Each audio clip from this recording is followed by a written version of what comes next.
planning to go live like right now, or I can hit schedule later. That way I have a link for promotion. Get my collar right, yeah. You can upload your image. You want it's forward? going to be the 1280 by 720, which is the standard. So just let y'all know, whoever's tuned in right now, we getting it together. You know, technical difficulties. I'm still trying to maneuver and figure it out for those who are watching. I got a half hour before I bring the GrandMixer DXT in the building. Supposed to be sitting here with Bulletz Gotti, my co-host, but he's out there handling business, getting it right on his end. So, you know, when he pops up, he'll pop up. But in the meantime, you know, y'all just gonna see me kind of fumbling around, getting used to the StreamYard system. I'm broadcasting live via StreamYard. Yo. Alan is gonna come up and show you. I don't know if you might know Alan from Sonetta's channel. He left Sonetta became the R Squad. Okay. We do the workouts and all of that. We do the history with Danny. I'm dropping him the link now. I'm gonna pop up there. Okay. And show you what to do. All right, cool. So up here at the top is a list of what we have available. So we're going to hit Enter Broadcast Studio to go in. Real quick with these three dots, it kind of just shows you, like, if you want to send the link to invite your guests, but you can also do that from inside the studio. You can edit the information that you just did, or you can delete it, and then it will delete it from Facebook for you as well. And then again, you can view the link for this on Facebook. And then you have like a link for sharing to the social networks and all of the things beyond that.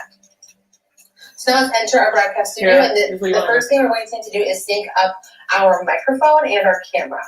So this is what I have going on with my webcam, and I have my webcam. I said I'm going to mute just because I am recording on my screen. I don't want to mess up anything. I can go into my camera settings and kind of select which camera.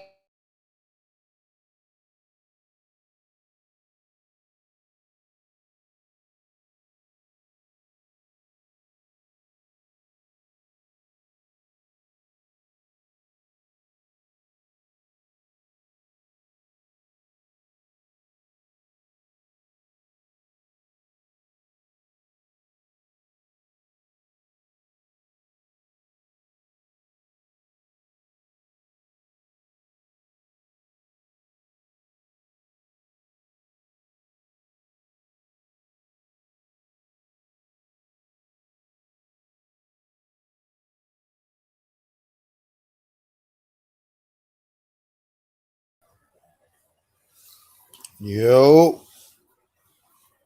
Peace, bro.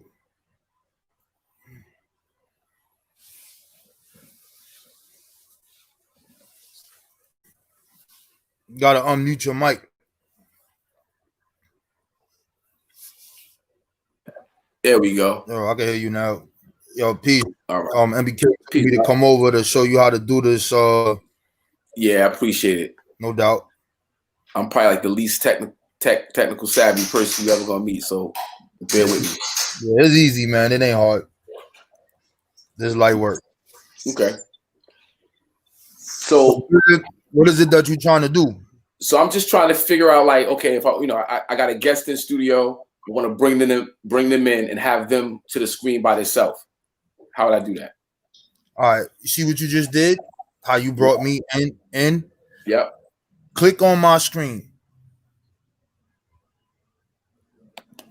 Nah, nothing. All right. I'm gonna do it like this. I'm gonna share my screen, so you gotta add my thing. So I'm gonna share my entire screen. So then you'll see how we do that. So I'm gonna share my entire. So you gotta press that other button to put my screen up. Okay. So that thing looks weird, man, because it got that thing. But you see these buttons on the bottom, right? Where it says share screen, cam, mic, and that.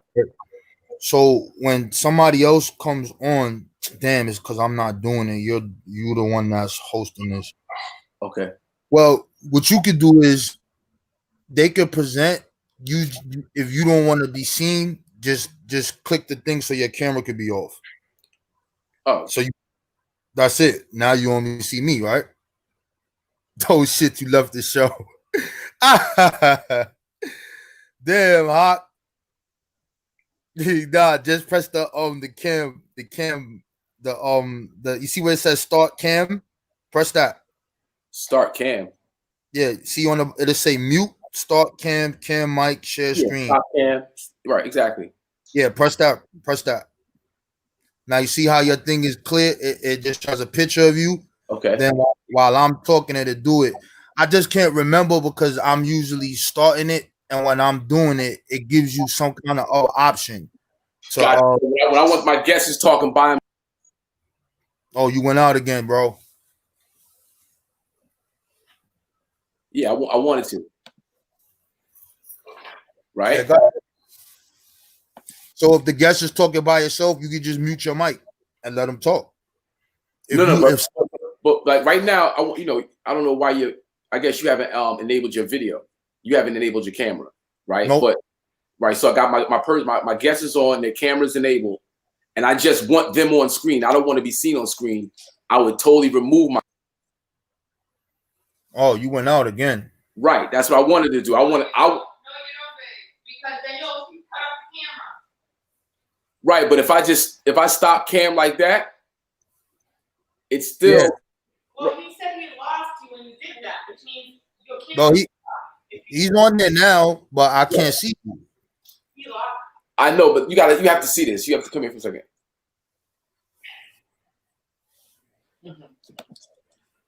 All right. So, see that right there? Yeah. I'm doing an interview. I asked the guest a question. I don't want to be seen. When the guest answers the question, I want the guest to take up the whole screen. No, I get that. Right. So then I would do.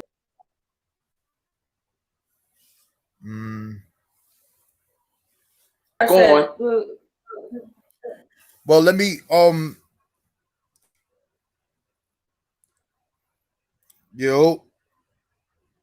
let me open up another StreamYard.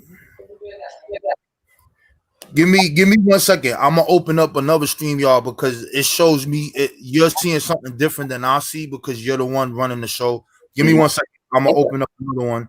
All right. And then I'm gonna do it, and then I'm gonna share my screen for you.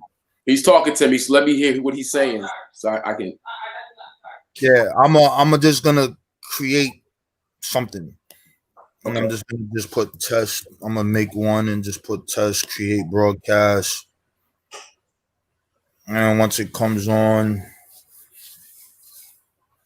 waiting for this to load up. Okay, stop cam, enter broadcast. There it is. All right, so now I'm gonna come back on here. I'm gonna share my screen now, and I'm gonna show my StreamYard, and you should be able to see it. StreamYard. Which one is it? Is it this one? All right. Okay. So you see my screen, right? Uh-huh. So you see these buttons that's under there. So let me go inside of this. Let me go in that.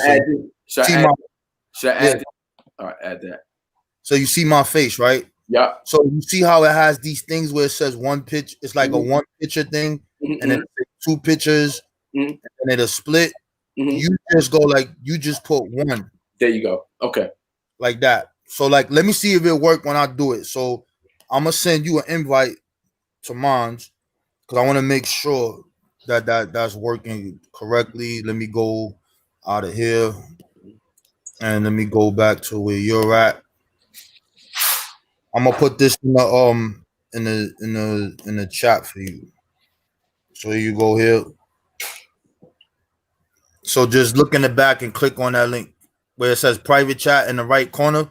Click that. It's gonna say StreamYard. It's gonna bring you to mine, and I want to make sure that when you press it, you can only see you. All right, let me go back to see if you're in there. Okay, I see you now. Add you. So now, you gotta mute one of them, or it's probably mute too. Hold up, let me mute my shit. Let me mute.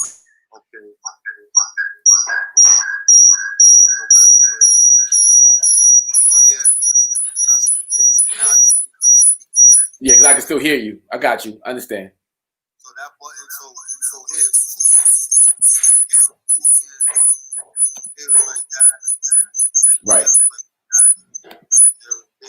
Right. Right.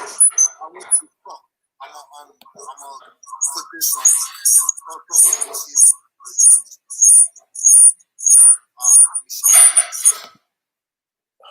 Sorry. I don't think you can do that with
You can hear me now?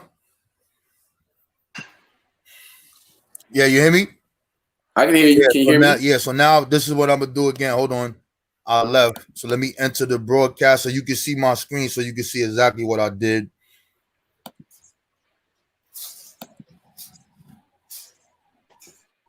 I'm gonna enter the broadcast. Low layout. I got it. I know how to do it. You got it now? Yeah, I got it. Yeah, that's crazy. So literally all you doing is this. Those Yep. three buttons in the corner, solo layout, bang. And you good. Yep. I got one last question for you. What's that? If I want to put I want to show a YouTube clip or something, how do I do that? Hold on. Let me go back to where you at. In your screen, in the top part of the screen, open a new tab. So I'm gonna do it right now so you can see it. So hold on, give me a second. I'm gonna put I'm gonna open a new tab. I'm gonna put, I don't know. Oh, I'll just leave that there. I'm gonna press share screen. And I'm gonna share the screen. You see these three buttons that's here that says your entire screen, application window. You see that? Say again. You see when I press that share screen button, you see these three things at the top that says your entire screen, application window. But I got a Microsoft, so you're probably not using that. But you just press whatever that is. When you press that, it's going to show you what you have on your tab. So if it's a YouTube video, literally all you're doing is pressing this. You press it, you press share, and it's going to pop up on the screen. Share screen. Yeah, press share screen. But you gotta have the tab open. So you gotta make a new tab and put the YouTube video. So I'm gonna go to YouTube. I gotta go to YouTube.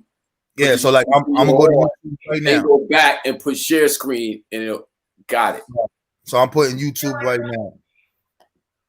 So let me stop sharing this and I'm gonna go back here. So you see what I'm doing now? I'm gonna put share screen again and I'm gonna put Microsoft Edge and I'll just put YouTube and boom.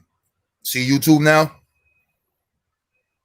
You see it? Yeah. Yep. So if I'm on the channel, on the MBK channel, let me try to do it. Let me try to do it. I'm sorry. Right. Yeah, go ahead. Let's see if it works.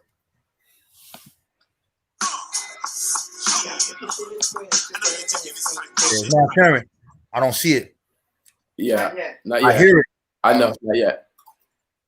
I didn't do it yet. You got to have it ready.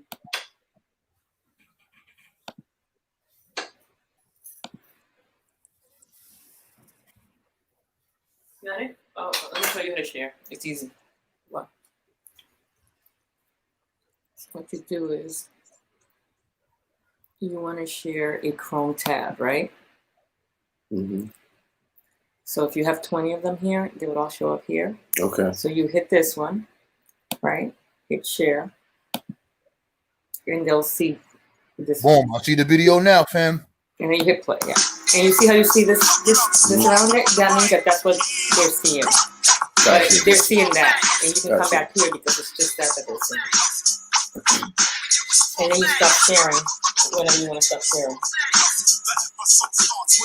And you stop sharing by here, see? Got you.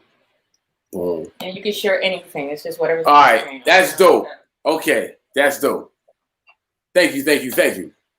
All right, so you got it. Anything else you need to know about this thing? Nah, I think I'm good money right now. That was a good tutorial. I appreciate it. Yeah. So you got it. You good to go? I'm good to go. All right. So I got GrandMixer DXT calling in at 7:00. So okay. Check in with me at the Madism YouTube channel. Got you. Which is supposed to have gone live, but I don't see it up. Oh, I know you don't want it live now. I do or not. I'm supposed to be live right now. Oh, okay. So you got to go live at 6:30, and it says it's going live, but on my YouTube, I don't see it. Well, if you have the YouTube hooked up to your StreamYard, right? Yeah, I did just now, but it wasn't on my front page. All right, go back to the in your broadcast. It should say this. So I'm gonna show you my screen again. So you see right here where it says go live, where I'm at right now. When I press this button, I'm gonna be live on my channel, and then you'll see it. Oh, where? I'm sorry, what button was that? See right here where it says go live. So this is how your screen should look, just like this. But in the right corner, it should say go live. And in this picture right here, you should see your YouTube channel, whatever is your avatar for that channel. Yeah, no, I know. It's my YouTube avatar is there. Got the YouTube red. So all you gotta do, and it's checked. And it says checked. So once you press go live, you live. Yeah, but the funny thing is when I go to my YouTube page on my phone, I'm looking for it and I don't see it. All right, so let me do this. I'm gonna go on your page on the phone. Oh, that's right. You know what? No, it's still not there. It's on window. Still not there. Hold up, I'm gonna check it right now. YouTube page? Oh, you can't right now. Huh? Madism YouTube. It's YouTube/C/Madism. Hold on, YouTube /C/Madism.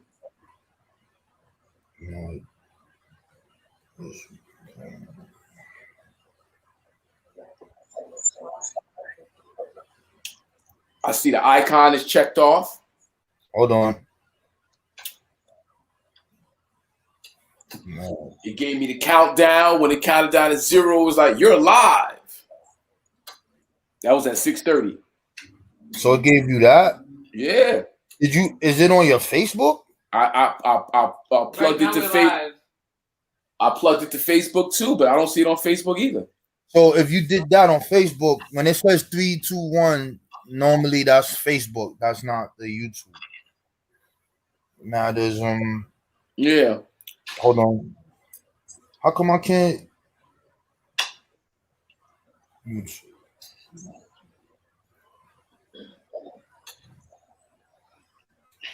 Okay, I see your thing. All right, I see your page now. The last thing you posted is 2 weeks ago. Wake up in the morning again. Yeah. All right, nah, there's no video there. Yeah, I should have a live going right now. Nah, that's not there, bro. Okay, so how do I get it in there? Start over. All right, so I'm gonna. All right, It says you are live. All right, let me view it on YouTube. Oh, continue to YouTube. Bow. Now we're live on YouTube. It says you are live.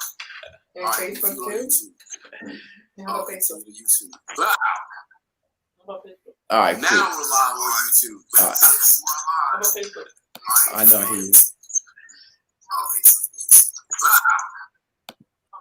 All right.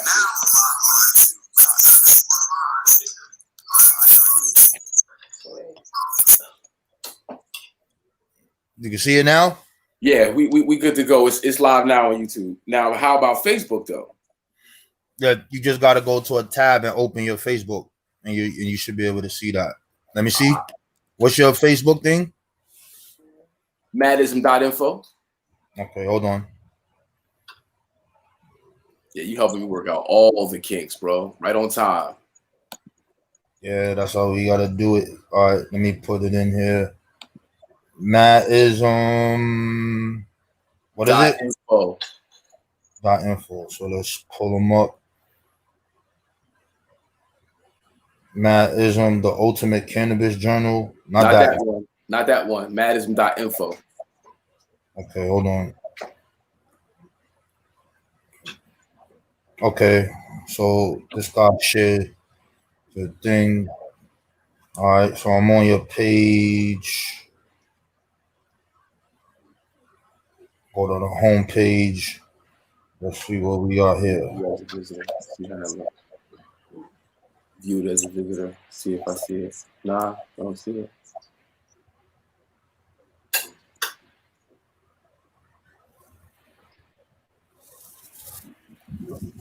Oh man, I gotta take this laundry out. Ah, I don't see it, bro. Yeah, I don't get it. Do I have to create the live? I connected in the StreamYard. Yeah, you just gotta click both of those buttons. All right, let me get out of here. Let me go back to StreamYard. Nah, it says you are live. Edit, remove, view on YouTube. You're not on Facebook. Maybe you want to edit it. Oops. GrandMixer DXT is in the building. What time is it now? 6. Yeah, 6. He's a little early. How do I connect the Facebook? We know YouTube is going. That's good. So that's getting recorded. You need to edit. Hit the edit up there. So let me give you another. Let me. You see this? Yeah, that edit button, right? No, that's not it. You see my page? What I got it on now? No, I don't. All right, hold on. Oh, I didn't share it. Let me share it again. My bad. Yeah, my guest is actually in the queue. All right, let me get this here. StreamYard. This should be real easy for you. So you see this right here that I got? See those things, how it got to my pages, like Alan Brown. Mm-hmm. Yep. So wherever you want this to go, right? So this thing been acting up with my Facebook. So this is my Facebook, but you got to press that as well. So you see how it says Facebook? Okay, and where do I find that? It'll be on edit. So this button here, see how you got that thing checked off? Right next to press edit. And then you'll see those. Oh, I gotta upgrade. I can't do it at the same side. I gotta upgrade I gotta upgrade. Oh, that's why. Okay, so that's what it is. Okay. All right, so it's all good. I got YouTube going. That's what it is, and that's what it is. Yeah. Okay. So that's what it is. So once you do that, when you do upgrade, I forgot about that because I had this for a minute. You just press the little button, and then you can simultaneously have it on Facebook or whatever page you want to have it on. Yeah, that's right. I'll get it in. Oh. Yo, Gotti. Yeah, my bad. My phone was acting crazy. I was looking and I didn't see it ring. I was on the phone and I didn't see it ring. I was like, yo, how cool. All right, well listen, listen. You got the link. I just need you to hop in. Okay. You text it to me? I emailed it to you last night. Okay. Then I'm gonna jump on it right now. All right, excellent. No problem. Okay, cool. All right. Thanks. So yeah, yo, Rob, I'm gonna get started. I got GrandMixer DXT in the queue, and my co-host just called me. He was caught up, but he's back on board now, so he's about to pop in, and we just gonna roll. We got the YouTube link set up. That's fine. So I have it. It's getting recorded. I'll just worry about Facebook later, and I appreciate you greatly, my brother. Yeah, no doubt, bro. Yes, sir. All Salute, right. man. Yeah. Salute. Peace. All right.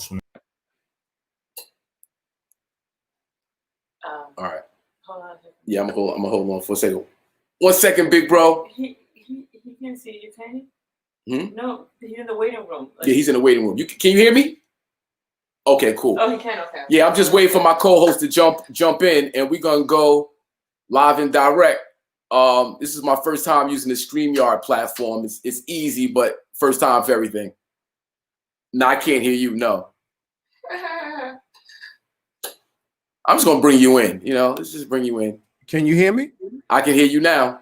Okay, cool. What's happening? I'm great, partner. How you feeling? I'm good, man. I'm good. It's been a minute since I've been to see you. You look the same. Yeah, man. I stopped using Just for Men, so Yeah, trust me. How you stay looking so young? Yeah, man. I shave. Yeah, man. So, this is technology has kind of stepped our game up 1,000-fold. Right. Absolutely. It's a beautiful thing we're able to do things like this because it's much needed. Yeah. It's a gift and a curse because as much information is accessible, it seems like the dumber we get. Yeah, that's the unfortunate truth, man. Because people don't know how to filter information. Mm-hmm. And it causes people to get confused as what's right, what's wrong, what's true, what's false. Mm-hmm.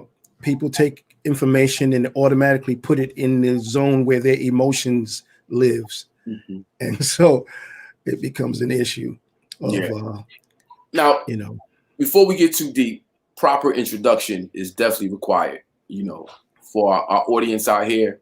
Are we starting? Yeah, we're going to have to get started, Let's go. It's a beautiful thing because we can do it, record it, take it, and then push it.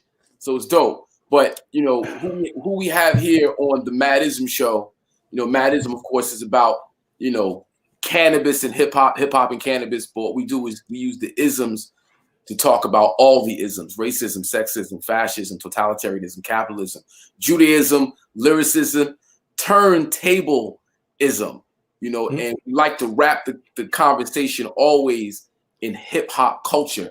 So it's important for Madism as a representative of hip hop culture to get to the nitty gritty, get to the root, get to the foundation, understand where we've been so we can better understand where we're going.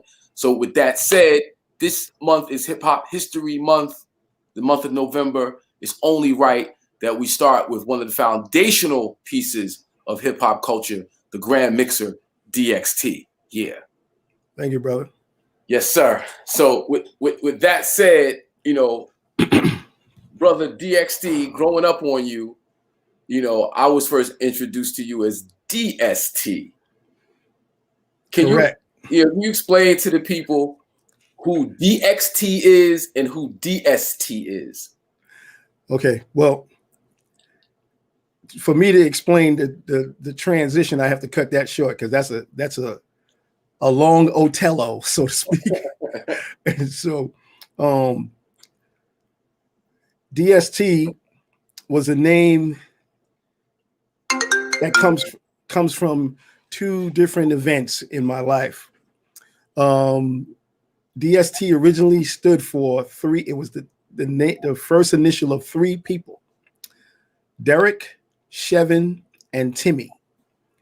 And we were the second DJ crew in Edenwald Projects. We took that concept from the first DJ crew, which was TNT Disco, which was Tony O'Gara and a guy we call Fat Tommy. I don't really remember his last name. Fat Tommy, big shout out to Fat Tommy. Yeah, Fat Tommy and Tony O'Gara. Mm-hmm. And so we was following their moniker. And so we decided to call ourselves DST, which stood for Derek, Chevin, and Timmy. And so we were doing all the house parties, you know, with no headphones and the realistic 4-channel mic mixer. And we literally would be in the bedroom listening to the scratching, the sound of the needle in the groove, where we could try to hear what the record was doing so that we would be on time, because we were all musicians. And it was critical for us to be on beat. We never mixed off beat. That's the one thing none of us did. Chevin and Timmy, both musicians. We both played in John Philip Sousa band. I was a drummer. Timmy played trumpet. Chevin played clarinet and saxophone. And so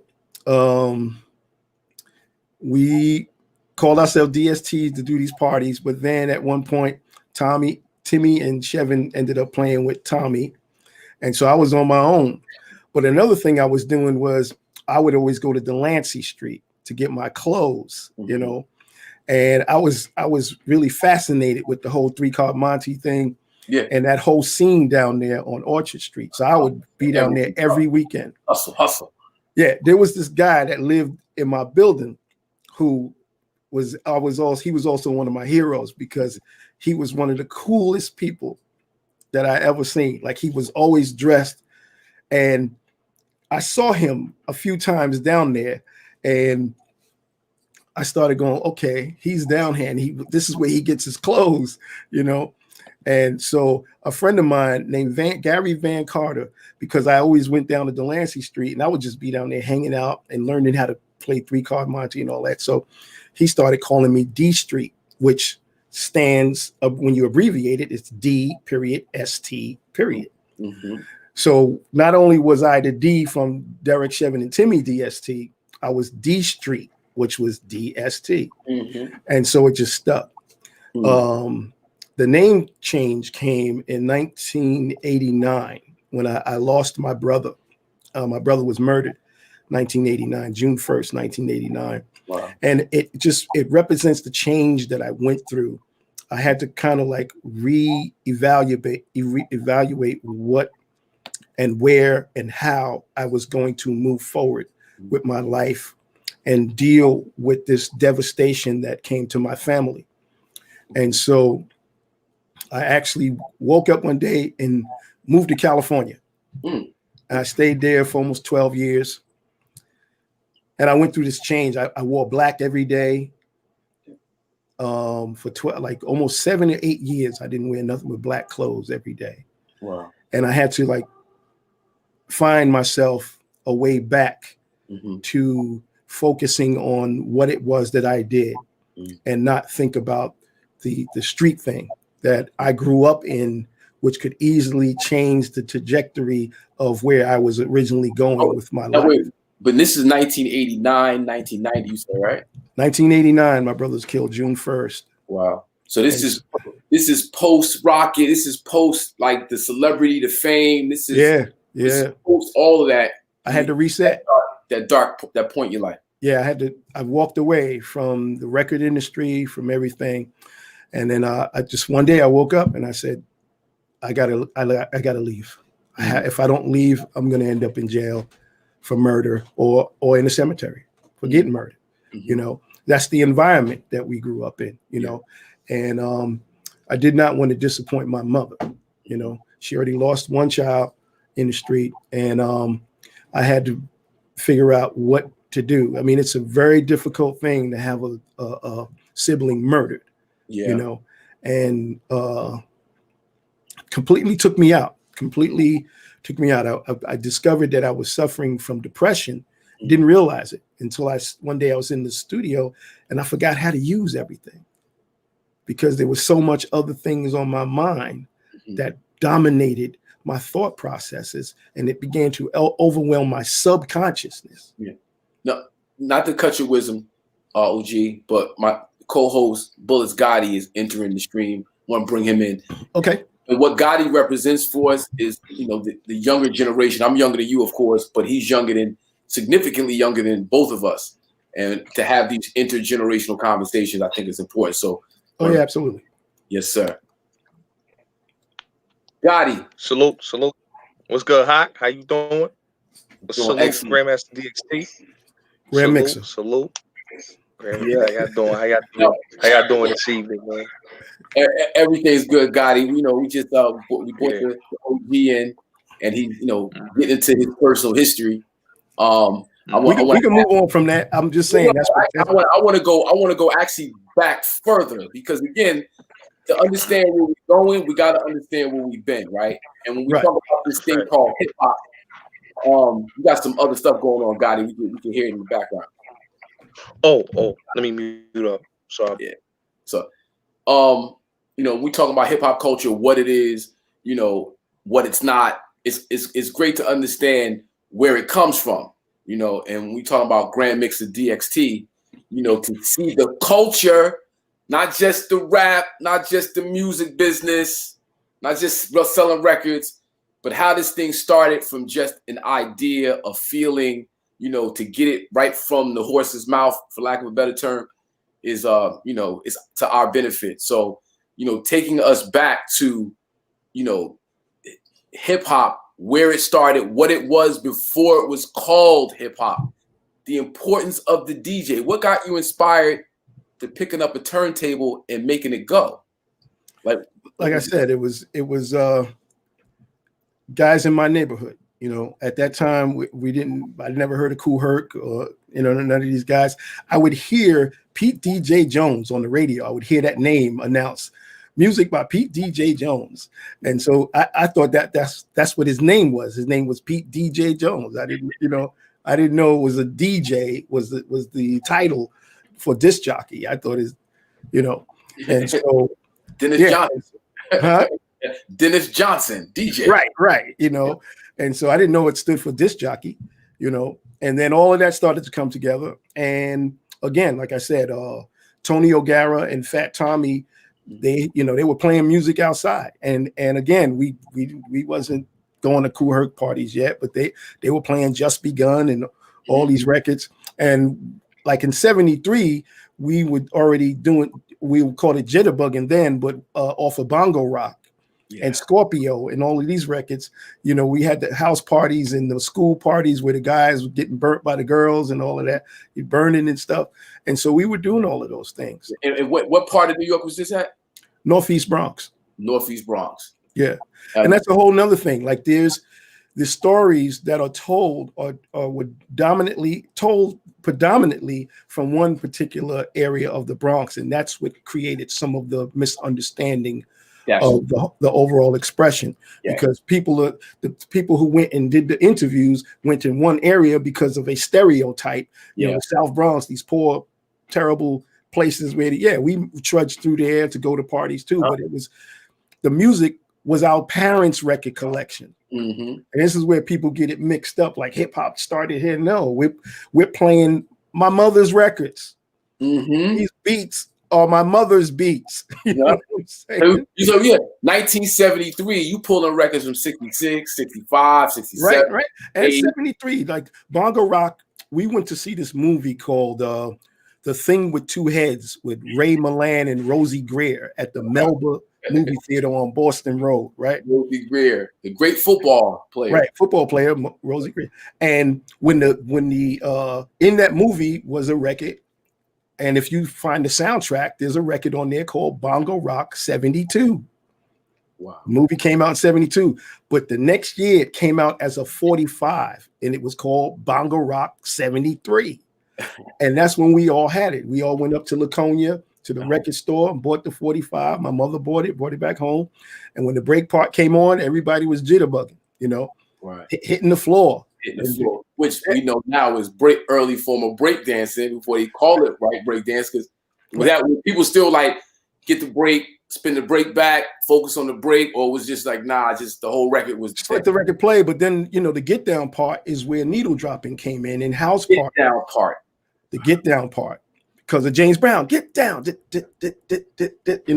and so we would always bring it back. I'm sorry, see, Gotti, it's important with like what is hip hop? Like what is it, right? You think of the get down part. Like what? Yes. The get down part, the part in the record where it was time to get down. Get down, yeah. The generations today don't understand when we talk about the break, what the break beat, where the break beat comes from. What was the big fascination with the get down part? Like all of those are like real solid jewels for like where did it come from? How did it start? Yeah, we call. Go ahead. I think what GrandMixer is saying is true. That I think James Brown, inspired, what we now call is this thing hip hop with just that break beat. I think break beat is really like the foundation, is the best foundation of hip hop. And just to look at it and how it expands, we still go by the beat till this day. The beat is everything into the music. That's why DJs is the most important thing to hip hop. Because without DJs, you really don't have the foundation. That's the foundation right there, the DJs. That's the most important foundation. Well, I would like to not actually correct you, but add to the foundation is the rhythms and the music. Yes. And the drum, and then the rhythms, and then the drums. That goes back to our ancestors. What we're calling hip hop is us reconnecting to those rhythms that we heard on records. It's written in our DNA. And so we connect to that. And one of the problems that we've had is because of the conditions that we've been in, we have never really had an opportunity to make those connections. And so because our lives are so stressful and we're trying to survive, we don't have the quiet time to allow that information to translate through our souls, so to speak. And I can tell you, I was at a party at Bronx River and some particular records came on. And that's when it hit me, because there was nothing that could stop the energy of those rhythms from penetrating my soul. And I realized that this is beyond what we think it is. It is a reconnecting to a experience that has happened on this planet for thousands of years, and we have been cut off from it. And that's one of the reasons why it became so big again, because it is a natural phenomena through the language of rhythm for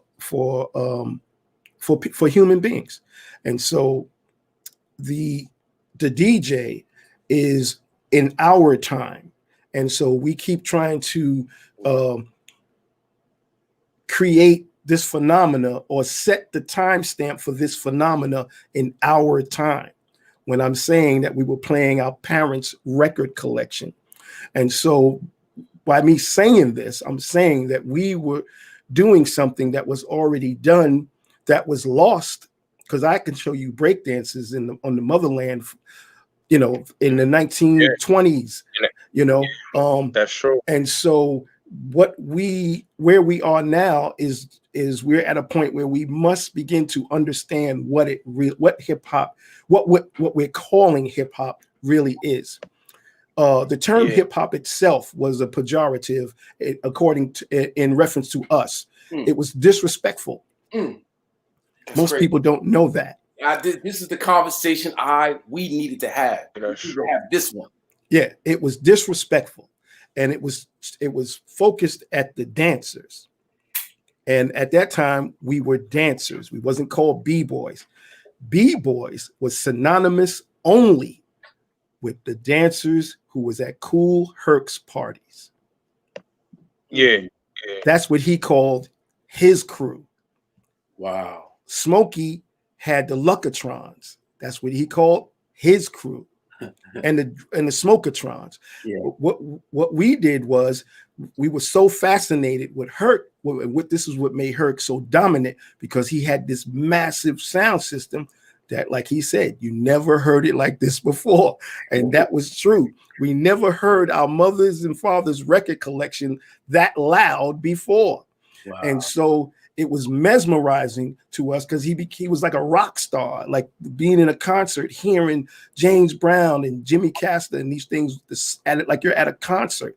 We didn't hear that. We was in the hallway with a Radio Shack box, you know, and then to hear these records on this huge system, you know, and it was a bunch of other DJs. DJ Smoke is at the same time playing beats and everything, but he did not have a formidable sound, and so he eventually faded out. Mm-hmm. And one of my missions now is to put him back in the history, because it wasn't just because you have the better sound system doesn't mean the story is all about you. No, and that's no disrespect to Herc. Herc made his point. He made his mark. He created a way of talking in that environment. The term B-boy came out of his mouth. We took that home with us, just like we all was James Brown or we was Michael Jackson, you know, all the alpha males. So when he's called them B-boys, we went home and said, I'm the B-boy. Yeah, that's what made it spread. Yeah. That's the Herculoid terminology. A Grand Mixer, like you was just talking about Herc, right? Another a legend that don't get talked about is Disco King Mario. Like he don't get mentioned a lot, and he's another important, you know, puzzle to the story of hip hop and the history. Well, let me break that down. See, there's another issue here, and that is nomenclature. Because his name has disco in it, he has been written out of the story, because people automatically assume that disco was a particular style of music. At that time, disco just meant this is a place where you go to hear music. His DJ was DJ Little John, who then became known as the original Jazzy J. Yeah. And he played beats. And so just like the Brothers Disco, you don't hear about them. That's the Funky Four. That's Breakout and Barry. Yeah. Wow. Their crew was called the Brothers Disco.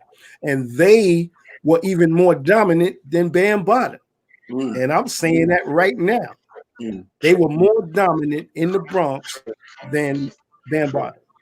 And Bambaataa built himself up and became a dominant factor. But at one time, it was Herc, Brothers Disco, as far as the hip hop scene. I went to Mount Vernon. You know what I'm saying? That's in the Bronx. But at the same time, also I'm playing the Collins Brothers is up there. When I first got up there, they wasn't playing beats. I actually went to Mount Vernon to join the Collins Brothers. I played like 3 records on their set, and they took me off because I played beats. They was like, "What are you playing?" You know what I'm saying? But if you talk to them, they'll say, like, give them a few weeks, they was on top of it. Once they saw and they heard those, they really stopped and listened. Collins Brothers was there. What year is this? What year we talking about? The end of it was this bicentennial year.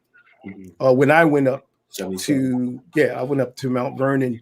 The bicentennial year, I went up there to rock with the Collins Brothers, and just by coincidence, there was a guy there who, when they took me off the turntables, you know, and he came up to me and he said, "Yo, they don't play that up here," but I have those records, and I didn't know at the time until I went back up to his crib a week or so later and started going through his records. I said, "DJ Smoke, Smokey." Smokatrons? He said, "Yeah, I'm that's my brother." Wow. That was Rob the Gold. robbed the gold from that. I didn't recognize him. It'd been years, you know, and I was like, 169th and Grant? He said, yeah, that's where I used to live on that block where we used to plug the thing outside in the light pole. That was Smokey doing that. Smokey's whole block was abandoned. The whole block was abandoned. And he lived on the first floor. And I think he picked that building. He obviously appeared to be squatting in that building. He picked the first floor because the light pole was right outside the building. And he powered his apartment and he put the speakers outside and he played outside. The night, I think that was one of his last parties because that was that night when he did that, when I was on that block, Herc had blew him out the gym. That was the last battle against Herc. That's one of the most illest. That was a real hip hop, the real deal. Are you serious? Smokey battled Herc, and Herc blew him out. I mean, when each DJ takes an hour, and when Smokey went to take his second hour, you couldn't hear him. You're standing in front of his speakers, but all you could hear is Herc. It's over. Now, like Herc got his setup over here. Smokey Herc was. They were both facing the same way. Herc was so dope, right? His shit was so crazy. Smokey was on the floor of the gym. Herc speakers were on the stage behind him, and he was up on this other tier, all the way up. Just like swallowed him up. It was ridiculous, man. And Smokey it said it was crazy. He had, you know, the styrofoam in your mother's couch, the yellow foam. He had his turntables on that with incense all the way around it. Yo, it was sick. Yeah. This is like incense. The culture before the culture. Like this is like the seeds of what was to become. Yeah, this is most people wasn't at those events. And you know what's funny? You hear a lot of these guys saying, you wasn't there. And whenever I bring that story up, and me and Kent is standing right there. Kent was there. Kent was the one who played Apache that blew Smokey out. And when we bring that up, everybody gets quiet. And so we go to the side and say, see, they wasn't at that party. Yeah. And they all say, oh, I was there. I was at the. No, you weren't.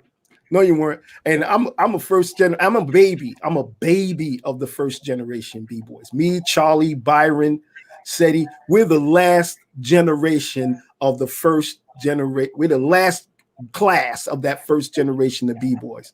And we're the youngest. Sasa and Trixie and them is 65, 66.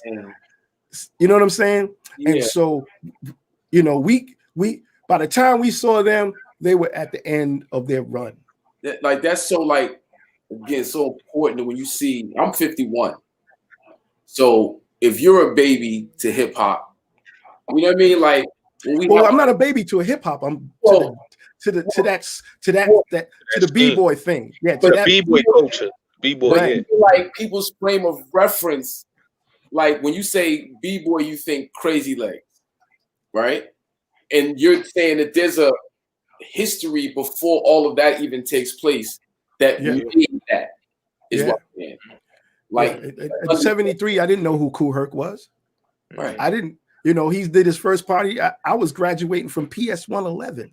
And you're already immersed in the culture. Oh yeah, when you hear Scorpio or something like that, we were all jitterbugging. Everybody was doing that. We didn't know who Kool Herc was. That had nothing to do with him. Mm-hmm. It had to do with all of us, including him. Right. Yeah. Everyone did that. That's just from seeing James Brown and, you know, Soul Train and all of this stuff. And so all of that's part of it. What makes Herc special is that he came up, there's a language that came from going to his parties that you took home with you. There was the formidable sound system that you never, it was a place where the B-boys can go and hear those beats loud and it could penetrate through their soul while they're dancing. That did not exist. We had to go in the community center and play a little stereo set. You see what I'm saying? Yeah. This is what makes Kool Herc special. Because he's much older than us. He could have went and played for the older crowd.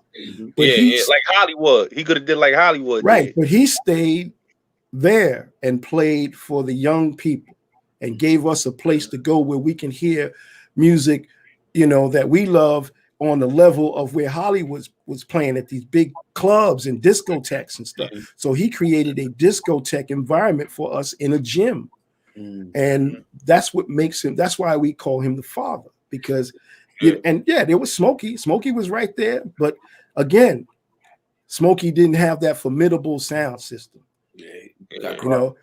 And yes, y'all. And these terms, this is all Herculoid terms. Yes, y'all was a misinterpretation of and yes, y'all. And you say, and people didn't get it, and they said yes, y'all. And that's not what it was. It was and yes, y'all. And I say for my mellow Timmy Tim, one time in the house. You know what I'm saying? I don't know why we would say one time, but it was always one time. And you say it all night. So you said it more than one time. But,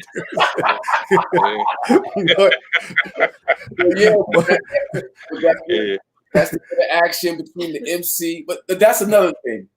The whole art of MCing being birthed from the DJ. We interviewed. No. Because Grandmaster Cass has a thing where. No. It was the. No. This is what I'm saying. What brothers have done is, by them not acknowledging what happened before them, they sever their umbilical to the origin of their own distort expression. the history. They distort the history. Pigmeat Markham, Here Comes the Judges, 1968. Go back and play it. He's spitting straight up. Yeah. Biggie Smalls style. You know what I'm saying?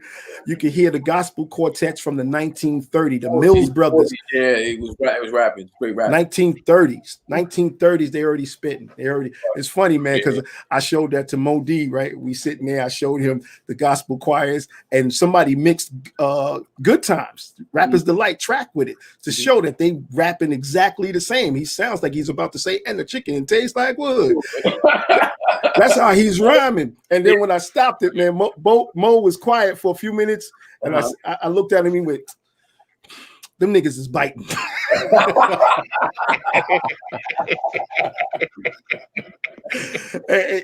Mo's a comedian, man. So Mo said that, man, we were in there crying for about an hour off that shit. He said, man, yo, D, man, them niggas is biting. Question.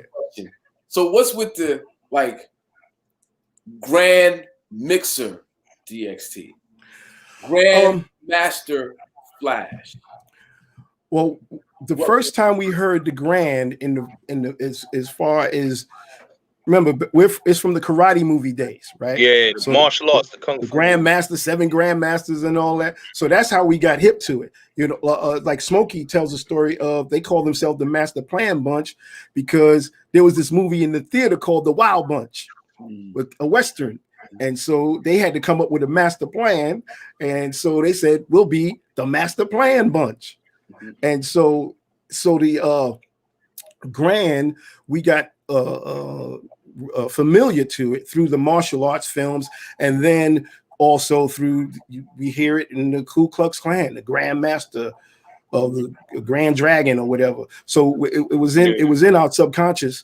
And so the first DJ that I know of that used Grandmaster was Grandmaster Flowers.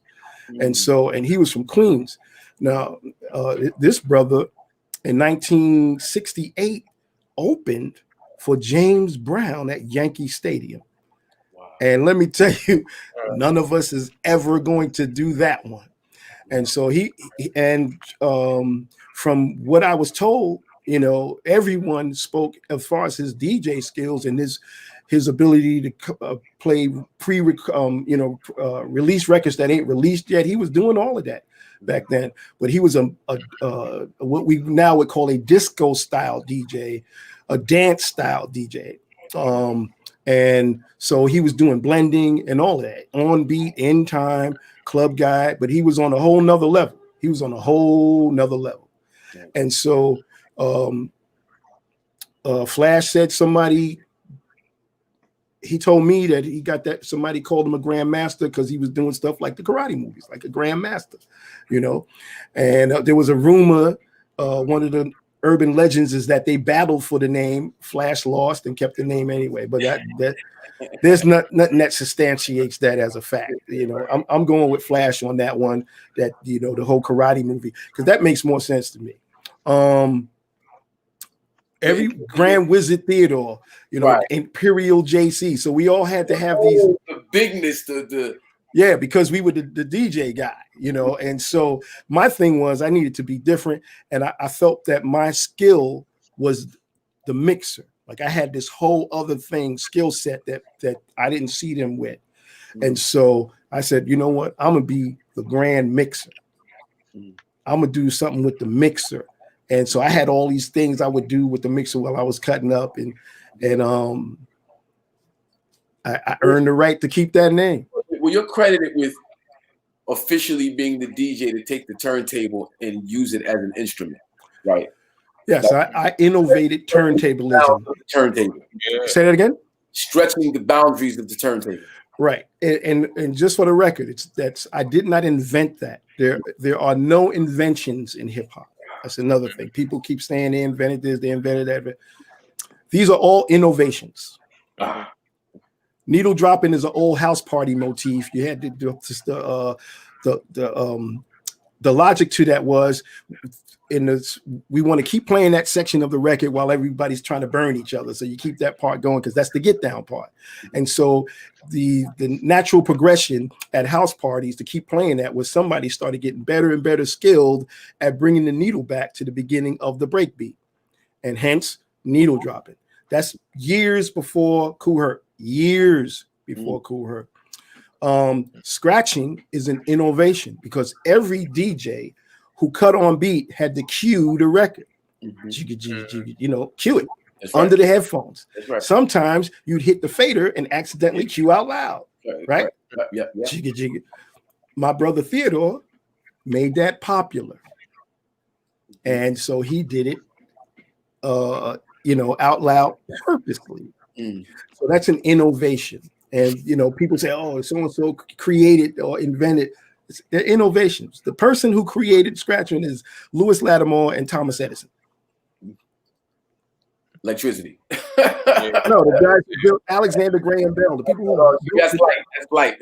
I'm sorry. Alexander Graham Bell. The guys who made the turntable. Of course, they went through all of those procedures before they got it right. Yeah. What we're doing is taking steps back to use it in a certain way. Yeah. They would probably be spinning in their graves if they saw what we were doing with these inventions. They say that's what hip hop is taking the elements that are around and making them something else.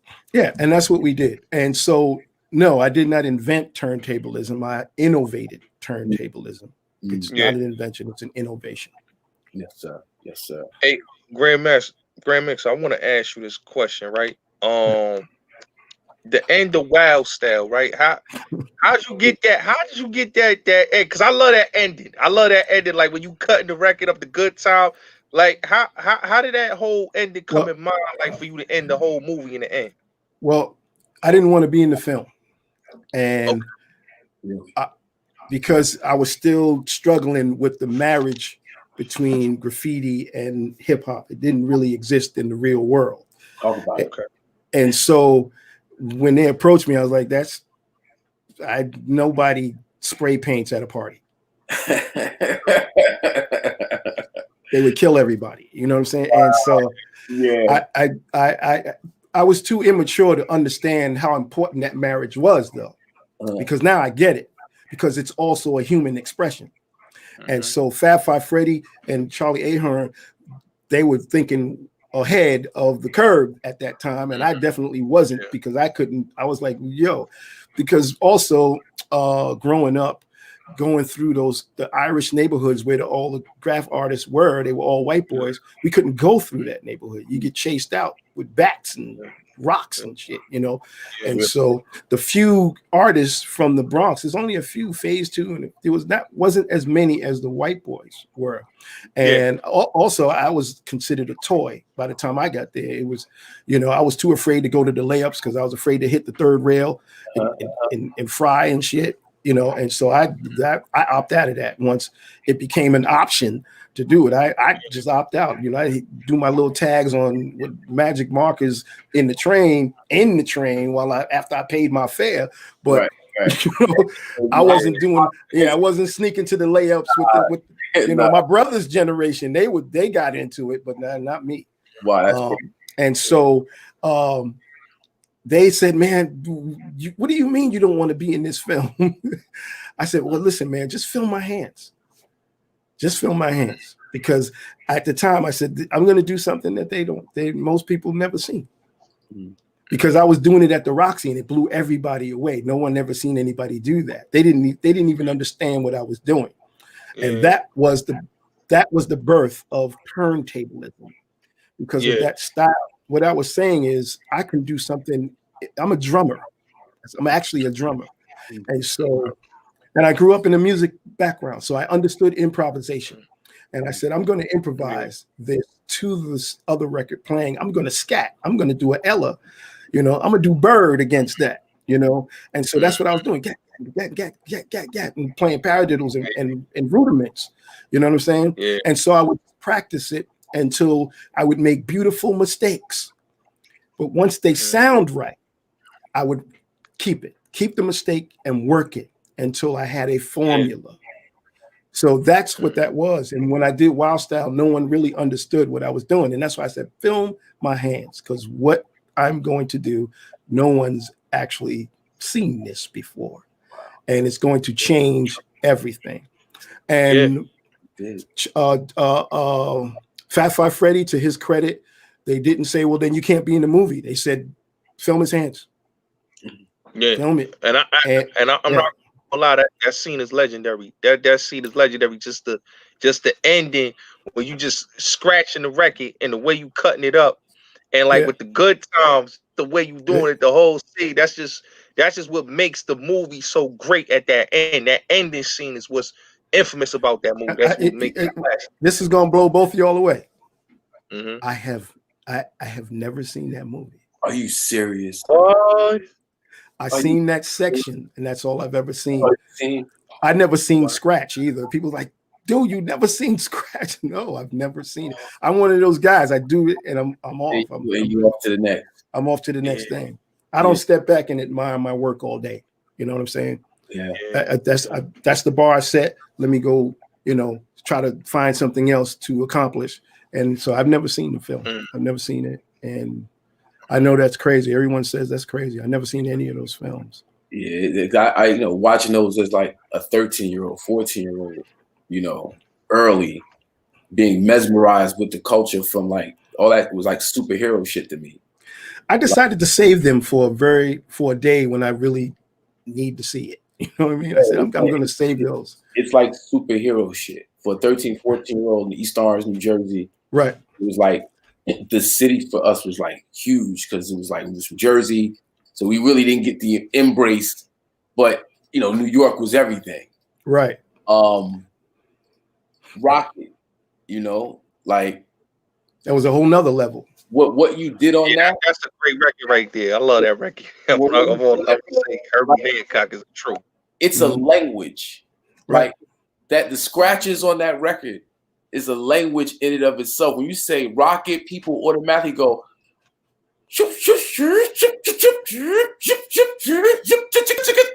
Like I had the turntable on the top of the console with the knob and I'm trying to do everything you did on that record like day and night. That's what I was trying to do as a young. If you remember, try. Right, Crazy Cuts I actually did before I did Rocket, but it came out after.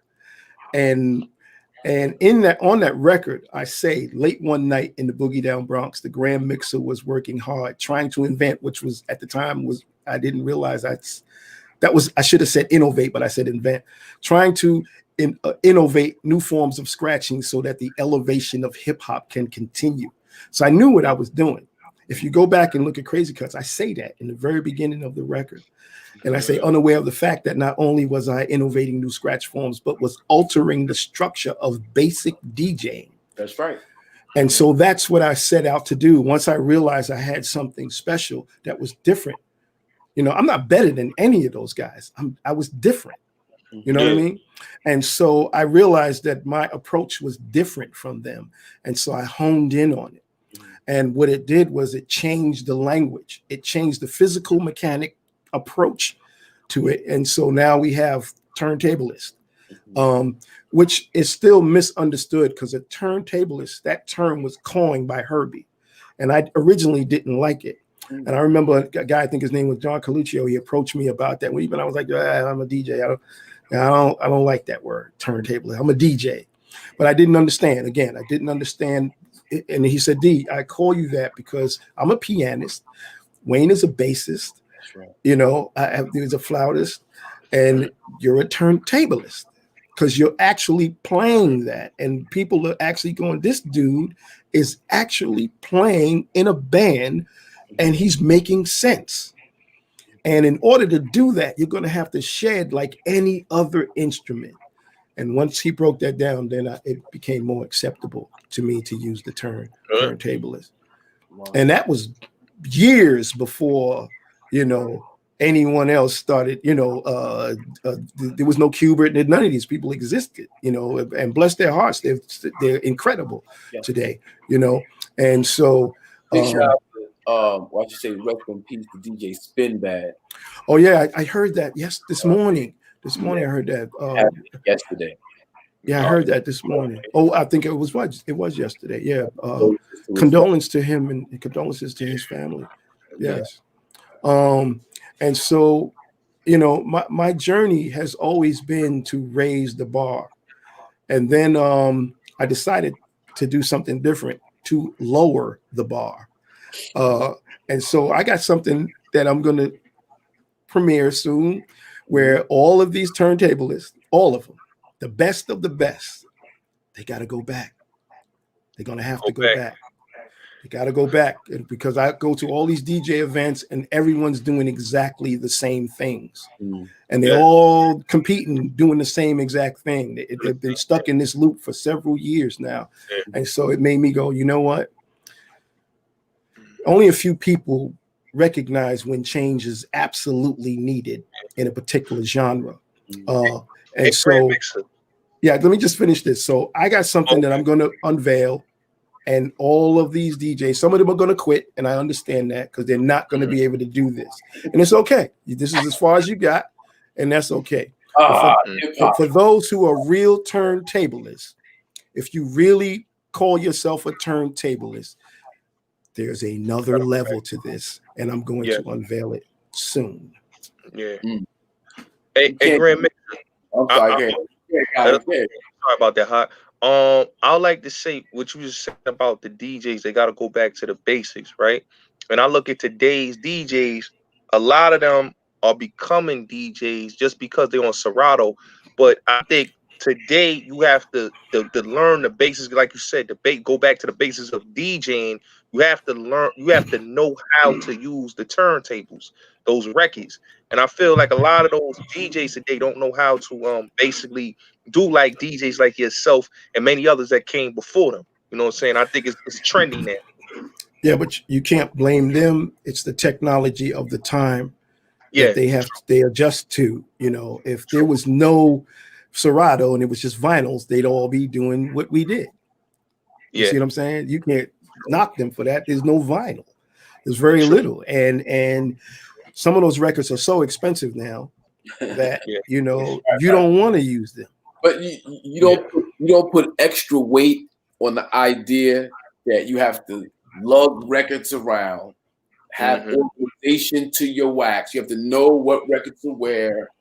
Like or I would think there would be a deeper connection to the act of DJing. Yeah, I mean it's see now I hear what you're saying, but now take yourself out of the whole thing and look at it. Okay, if you don't know about records, what does it mean to you? Nothing. You know what I'm saying? If you only know this technology in front of you, that's all that's going to matter to you. So we came from a time where there's records. We can't expect these people who don't have that experience to have the same emotional connection to the record collections that we amassed. You see what I'm saying? And so we make a mistake by thinking that, man, they don't respect it. They don't know it. True. You know what I'm saying? They have no connection to that. You know, they come out and they seen this technology that's new to all of us. You know what I'm saying? So it's just as new, but we know other things. They don't. They see this. A lot of these people see that, and that's it. And that's their starting point. And so it's not their fault. that they sever their umbilical to what was done before them, because it's being severed by the changing of technology. It's not by they consciously say, I'm not going to do that anymore. It's not there for them to make that choice. So you don't subscribe to maybe there being a cobble of authentic, keep it real to the bitter end that just knows do away with that. Just let it go for what it is. Well, that's approaching it from the standpoint of a purist and a hip hop purist. What is that? That is a person that's saying, my time is the only time that mattered realistically. My moment in time is the one that's the most important, when all of it is important. And so that's the past cutting off the future. You know, and we don't realize that. You know, if if we have control of the technology, then we can call the game. We don't control the technology. We create the ideas that the people who have control of technology take advantage of. None of this happens without us doing what we did. Even Jimi Hendrix turned into pedals on the floor. You know what I'm saying? And so until we step into that arena and say, man, what I'm doing, let me go make a box. Until we do that, because that's what they do. They go, that's dope what he's doing. I'm gonna make a box. And so until we do that, you can't call that. You know, they are looking at what we do naturally, and they put it in boxes and sell it back to us for a price. That's powerful. And so, yeah, so you can't judge what you have not personally laid a foundation and a path for someone to follow. You have to accept what you've allowed to happen. So, does that make sense? No doubt. It's like I have a thing where it's Noah is a very deep symbol to me. The story of Noah. Yes. Because Noah tried to get people to help, and it was, didn't happen. So God said, listen, Noah, just go build that ark. So it's like you're either going to do it or you're not. Whoever helped, or whoever's a part of the mechanism gets to ride on the ark. Right. If you don't like the ark, build another one. Do it. Don't talk about it. Don't sit there criticizing, critiquing, mad at, whoever for doing whatever. If you can do better, then you should. Right. Outside of that, your critiques mean nothing, but they're just critiques. Yeah. That's basically what I'm saying. Yeah. I mean, I just like to try to represent the other side, because these dialogues happen all the time, Yes. And you see the purists come out, and at times I'm one of those guys. So am I, but I fight it. I recognize that is a condition that we've been conditioned into. Looking at, oh man, they did that. Oh, that's not what that is. Not as it. No, that's them. That's them and their thing. And there's some stuff in there that we can use. We can bring back. We need to come together, not draw that line. Like, I'm not messing with you. I remember one time Flash walked in, and he looked at the dudes, and they was on CDJs. He looked at me and walked out. And then I walked out. But yeah, I remember. Technically, that wasn't going to work for me. It wasn't that, I'm not doing that because those are CDJs. Just I am not trained in using that technology, and so I could not use it, and so I chose not to even try. And I wasn't going to learn on stage. You know what I'm saying? And I decided never to buy a pair either, so I would always have that excuse. Crazy. Now, when like 1998, 99, we were working on what would be our second album, Armageddon. Right. And this is coming out of analog, 2 tracks. 2-inch tape. Excuse me, 2-inch tape. Right. And Dave Kennedy, the engineer, was like, "What are you doing? Doing Pro Tools." And me and Tubby called it Pro Fools, because we were so used to doing it the old school way. He was like, yo, you're wasting money. You could do it everything right here. And like, nah, nobody, the sound of it is too thin. Don't give you that deep, rich sound. He was like, you bugging. I'm telling you, it's the same shit. I'm telling you. No. We spent probably an extra $10,000 recording on 2-inch tape, mixing and mastering. Right. Just holding on to the past. Right. It's funny that you brought that up. Just before I got on here, I was on the phone with Jesse West. West. Yeah, and he was saying, we were talking about, I spent $15,000 on the original 2-channel Pro Tools and paid $3,000 for a 300 meg hard drive. And we were just talking about that. I was like, yo, man, I still go to therapy over that shit. That and a Jerry curl got me in therapy today. You know what I'm saying? So,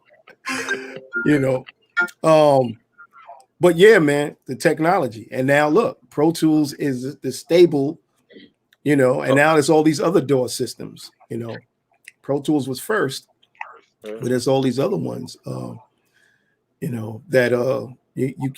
I mean, there's people who still record on tape, Yeah. And there's techniques that people figured out how to keep the 2-inch in your audio path of your Pro Tools sessions. A lot of people don't. Those are some of the industry secrets. Like, how does these Pro Tools stuff sound like that? Running across 2-inch tape and then running. Sometimes just through the electronics. Don't even have a tape on the machine. Sometimes just put it on and let it run and then put it in input and just run it through. There's, now you can get a Neve console in the box. Matter of fact, behind me, that's what that is right behind me. What you're looking at, that's a Neve. Right. That's a Neve console in a box, Rupert Neve. And so you can have a Neve room without the console anymore. Yeah. And, I've been working with T.S. Monk, Thelonious Monk's son, on a few projects. And I told him, I said, I have a Neve room. And he didn't see the console. And I said, that box right there. And when I turned it on, he came in, he was like, holy wow. Yeah. He's blown away, So I said, so was I when I first heard it. I was like, wow, that's actually a Neve in a box, a little box. And it sounds like a Neve. 16 channels. That's all you need. Yeah. Yep. Wow. That's crazy. GrandMixer DXT. You know what I mean? So where we at now with hip hop though? Like, oh boy, you ready? Y'all got your seatbelts? Yeah, I'm ready. I want to hear this. Strap your belts in, man. Okay. Yeah, we are lost in space, bro. True. We are completely lost in space. We have lost our way, and hip hop is now the enemy of the people. Hip hop is actually a virus. It is. And it has been weaponized. And the weapon is pointed at the practitioners. It's insanity at its best. And we have been desensitized to the most vile, ridiculous, retarded shit that is disseminated to our young people, and we do nothing about it because the idea of the acquisition of material things outweighs the responsibility to our young people. Yeah. And so, people, oh, you hating? You absolutely right. I'm hating. This is, your culture is supposed to be the immune system within the social system that you function in. We didn't do this by chance. We didn't do this to escape. It's a natural phenomenon that occurs to oppress people, to express themselves, to free themselves. And there's a system called the entertainment business that is part of the social system that oppresses us. And most people never put these things together because we're trying to survive. And the survival mechanisms has been taught to us also. So we're using the wrong tools to survive, because the idea of rich is also the idea of poor. That's See what true. I'm saying? And so you can't have one unless the other exists as well. Well, yeah. And so unless you know poor. You can't have some GrandMixer. I agree with what you just said, because if you look I hope so. I do. I agree. But if you look at the hip hop culture now, and you look at it 20 years ago, 30 years ago, 40 years ago when it first started, and you look at how it is now today, just like you said, it's not for the people. It's become corporate law. It became basically corporate. It has become mostly about money, money, money, materialism, and it's not promoting a message.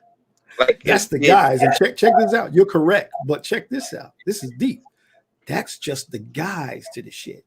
Money. Yeah. Riches. Yeah.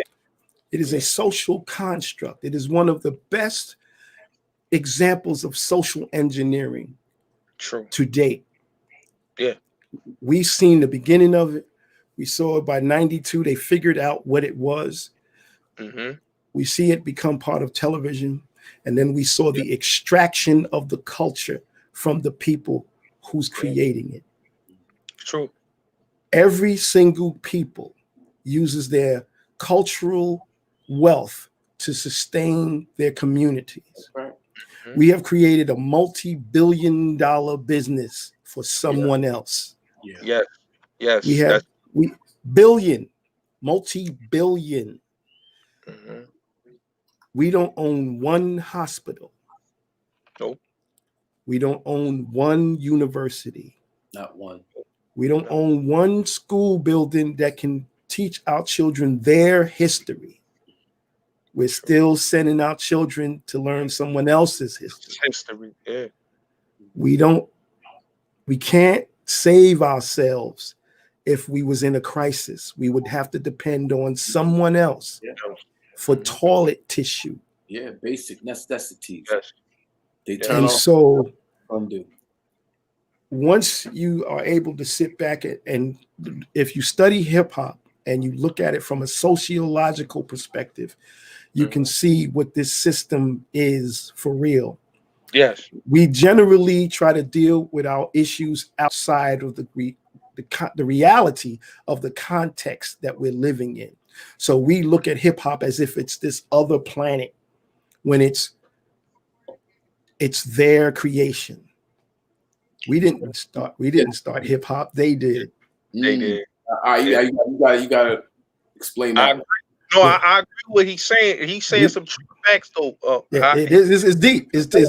Yeah, we didn't start it. You say I'm not disagreeing with you, Mike. I'm saying break it down.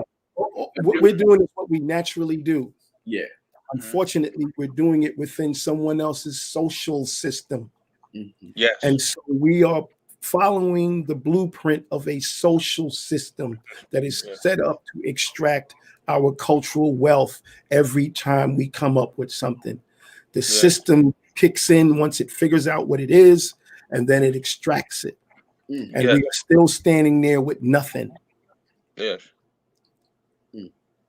Bring anybody to the table to debate that. Yeah. Hey, Grand Mixer, what you just said is absolutely facts there. Because if you look at the industry now and like the artists now, you know, like we were just saying, the system now has fully control of it. Right. You said in the 90s, they were getting in there with the gangster rap and how they wanted to push an era. But now that they fully have control of the industry, now they have control of the message. They got control of the artists with the 360 deals. Right. And so if you are being conscious and saying, I need to help my people, I see what these lyrics can do to a community. We see it now. We see the residual damage. We see what happens to the mind from repetition of kill, shoot, guns, my Glock, my gun, the bitches, the niggas. We see what happens when that's all you hear. We see the residual damage of that. Now, how is it that love has been completely removed from our expression? Yes. That's not by accident. Do you know 2 or 3 different rappers have been murdered in the last 14 days? Yes. This whole year, a lot of rappers been murdered. You see what I'm saying? And so, right. And then the drill music in Chicago, where, you know, and the radio stations is playing that. So our thing where we are now is the mirror is up now. The mirror is up. It's time for the mirror. And I don't care whose feelings get hurt. You know what I'm saying? Because if you all that, why is that shit still going on in your hood? Yeah. You know what I'm saying? I hear all these MCs all these years, my gun, my Glock, and I get it in and I do this. But as soon as shit get real, radio silence on all of them. Yes. All of them. Radio silence. Yeah, they no, they don't. Nobody wants to listen. When George Floyd got killed, LL Cool J and what's his name? I forgot his name. Mariah Carey's ex-husband, Nick Cannon. Nick Cannon, the only two people that posted something that I heard. You know what I'm saying? I'm sure maybe other people, but the 1, 2 that I saw running, LL, he went hard at it. You know what I'm saying? Yeah. But then I hear some artists that haven't been out, they got new singles out. And my gun and my knife, and I get it in. Like, yo, dude, you're a clown right now. Yeah, well, I think like George Floyd, Breonna Taylor, like that whole episode, I think a lot of people changed their message, but there's no consistency in it. There's no like, and not to say that everybody's got to be radical, everybody's got to be militant, everybody's got no. But there's like when you said they took the love out the music, like we need more love in the music. And not, listen, we're here because of there was love in the music. You know what I'm saying? Love, strong love. Like somebody say, I'm black and I'm proud. Yeah, that's strong love, right? Yeah, absolutely. That type of Listen, James Brown, man, that's a whole lecture that I do on the messages that's in his lyrics that you don't barely can understand what he's saying. So you got, you know what I'm saying? But there's messages in his shit that's deep that he's saying that most people did not catch. Now you know, lecture on it. Yeah, I want to do a lecture on James Brown's lyrics. I was going to ask you, where could people catch the lecture? Oh, I'm putting it together now, and then I'm, because now everything's different. You know, I was told the other day, the guy said, yo, it feels like to me that I'm in March. It's March 557. I'm like, man, I understand how you feel. He said, I feel like it's March 557. It ain't March 20th, March 30th. It's March 557. And a lot of people feel that way. It's just tripping, Yeah, Groundhog Day.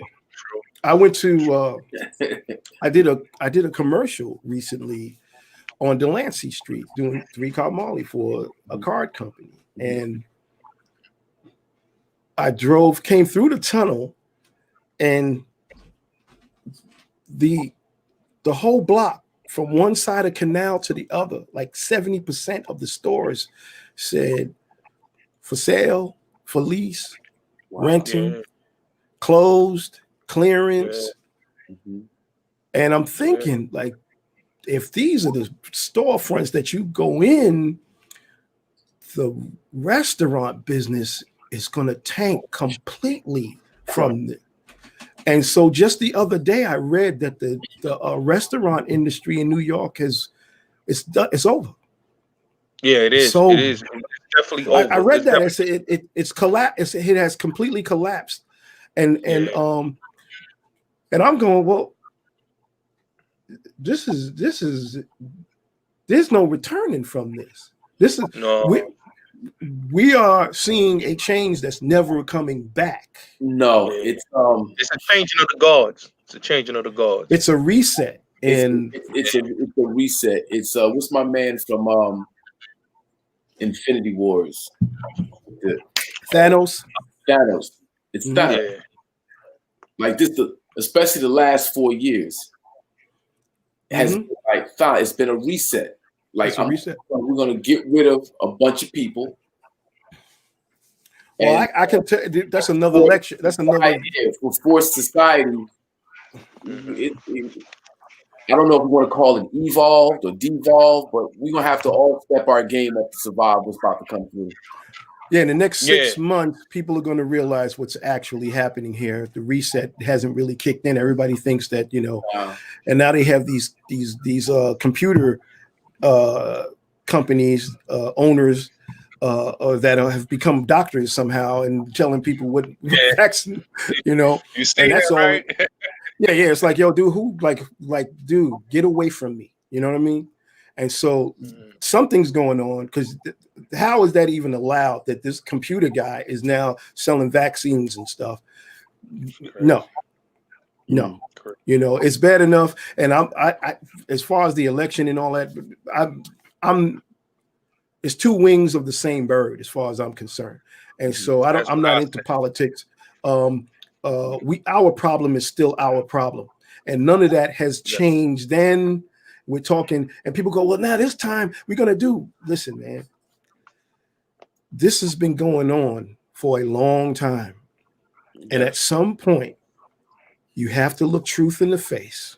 Because if you think that these people are going to change their behavior because there's a new president, you're showing signs of mental illness. You have to change your behavior. Right. And so all this crying and I feel free and the world's new again. Like, yo, that's mental illness, bro.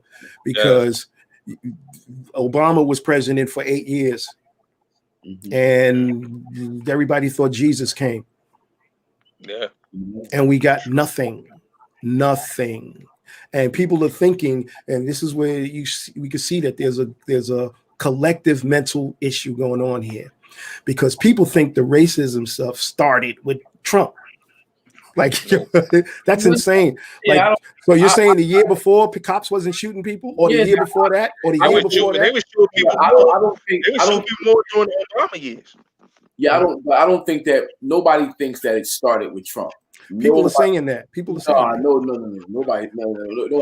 Hey, listen, people actually think that. And what did happen to Trump, right, is you had somebody in the presidency who was verbally saying that's like having George Wallace in Alabama. Like that's like George Wallace in Alabama, but he's the president of everybody.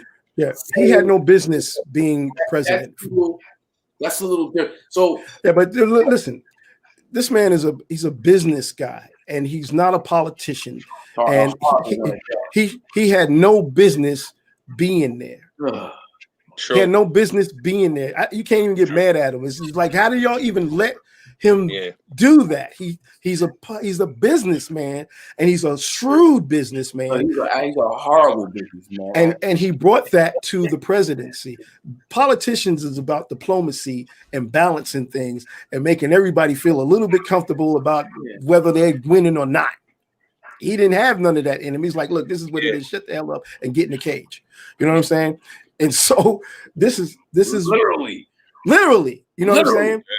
Yeah, but trust me, they all feel that way. They just know how to do it without a Grand Mixer. You know what the way he did it. He was just like, yo, this is what it is. Shitholes. He referred to our homeland as a shithole. You know what I'm saying? He literally said that. He called the NFL players sons of bitches. He didn't say son of a bitch. And threw paper towels at the Puerto Rican when they're Puerto Rico. And so all of them have the same sentiment. All you got to do is go back and check Biden's Senate hearings where he's talking about, I don't want my children going to school with these niggas, so to speak. He was the same way, but he's a politician. So he's trained how to lie with a smile on his face. You know what I'm saying?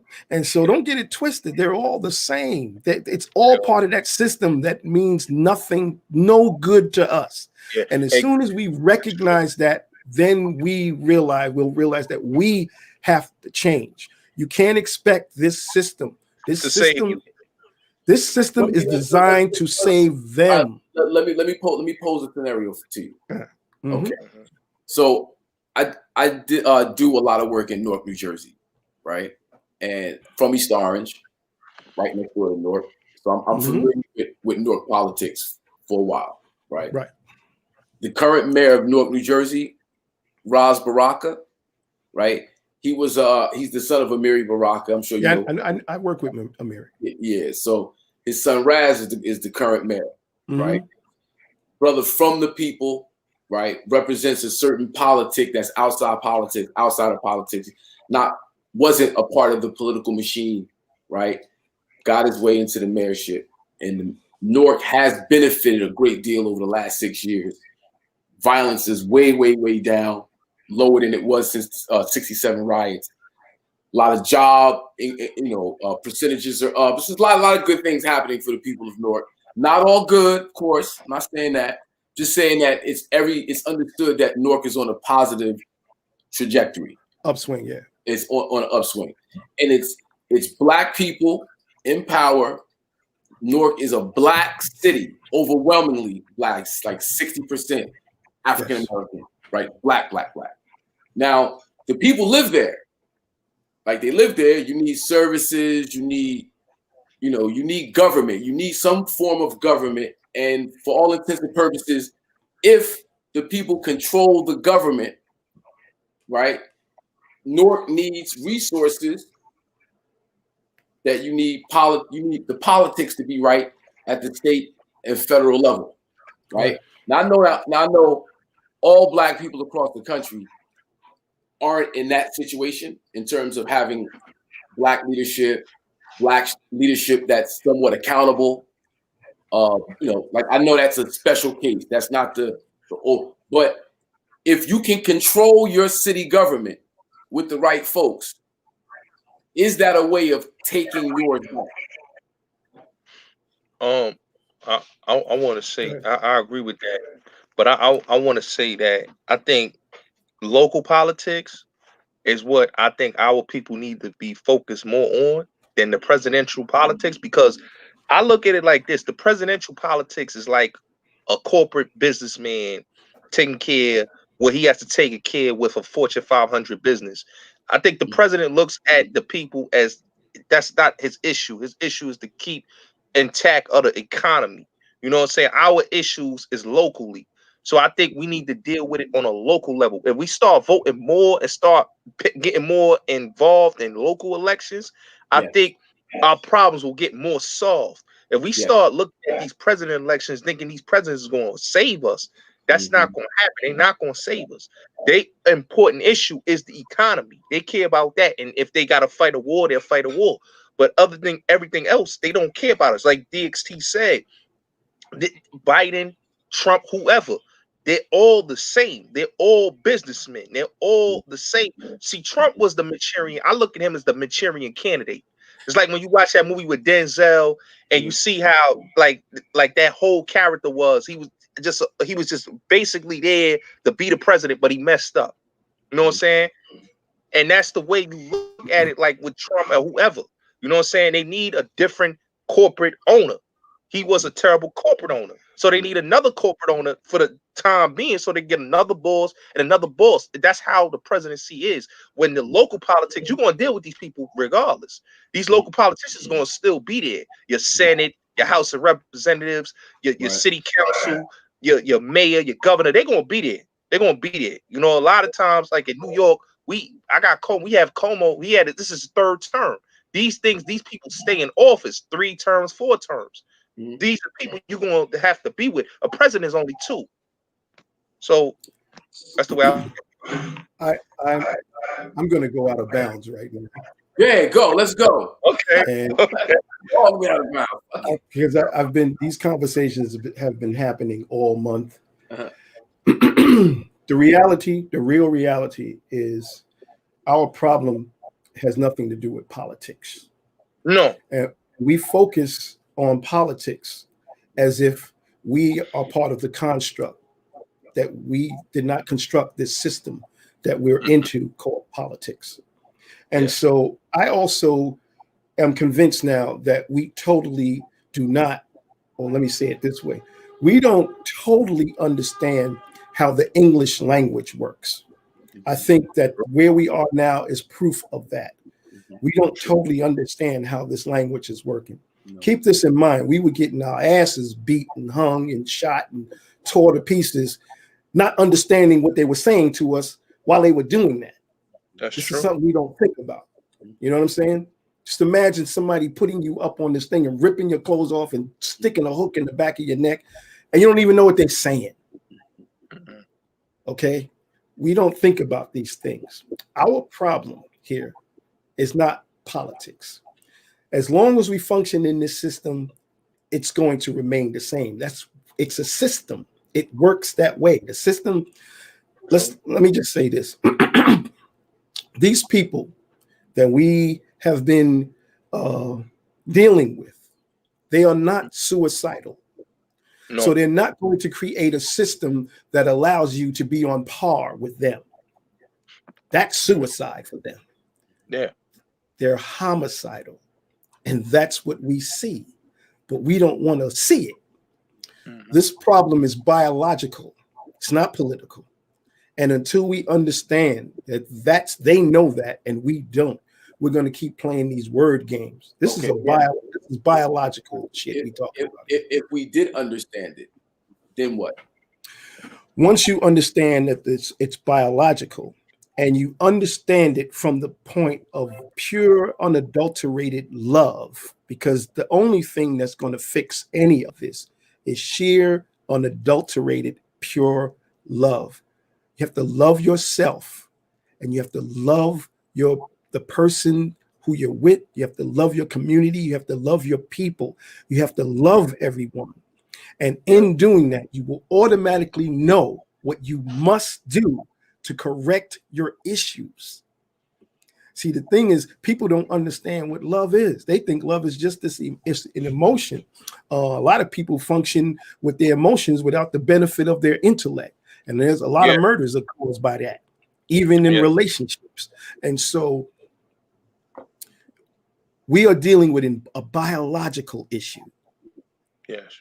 And people are not educated with it. It's not about hate. This is sheer unadulterated facts. Yeah. And so our problem is a people who are hell-bent on survival. Yes. It's a mental war. It is a mental illness. Yes. Based on the insane desire to survive on this planet. Yeah. Because the way this planet is designed, it is designed for certain things to stay and certain things to go. And we keep playing into all of these man-made concepts instead of setting, like, listen, man, the sun don't have no homies, Slick. You know what I'm saying? Nature has no homies. None. So once you're out of your habitat, you're out of your habitat. You're going to change based on your proximity to what you need to be near or far from. That's the whole law of nature on this planet. And so we keep playing these human created games like race, black, white. The three of us are melanated people. That's true. And so that's who we are. We're not black. Right. Europeans made that term up. That's right. Social hold on. We're not American. Europeans renamed this place America. See what I'm saying? That's not Africa. That was Afrikaners. That's European. That's true. You see what I'm saying? And so everything, we're not black, we're not Negro, this is all European. This ain't even Earth. Europeans called it that. Yep. And we just go with it. So once you start putting all of that together, you'll realize what's actually happening here. There's something else going on here. And this matrix construct that we are functioning in, no one realizes that it keeps repeating. Yes. It doesn't change. Here we go again, resetting our threshold to tolerate the same phenomena that we go through every 4 to 8 years, as if they know that our reset button always clicks either 4 or 8 years, as if nobody remembers Biden was vice president when nothing happened, or the fact that Trump was elected to be president forgot all of the insanity that he was doing in his early days. You see what I'm saying? But you can't have a brother or sister do one thing wrong that won't come back and rip their head off if they try to do something positive. Yeah. You see what I'm saying? And so we need to look at these things, man. We are playing somebody's game and following a construct that does not work for us, and it's never going to work. We are in a reset now, and in this reset, we're going to lose a lot of people. Yeah, I agree with DXT.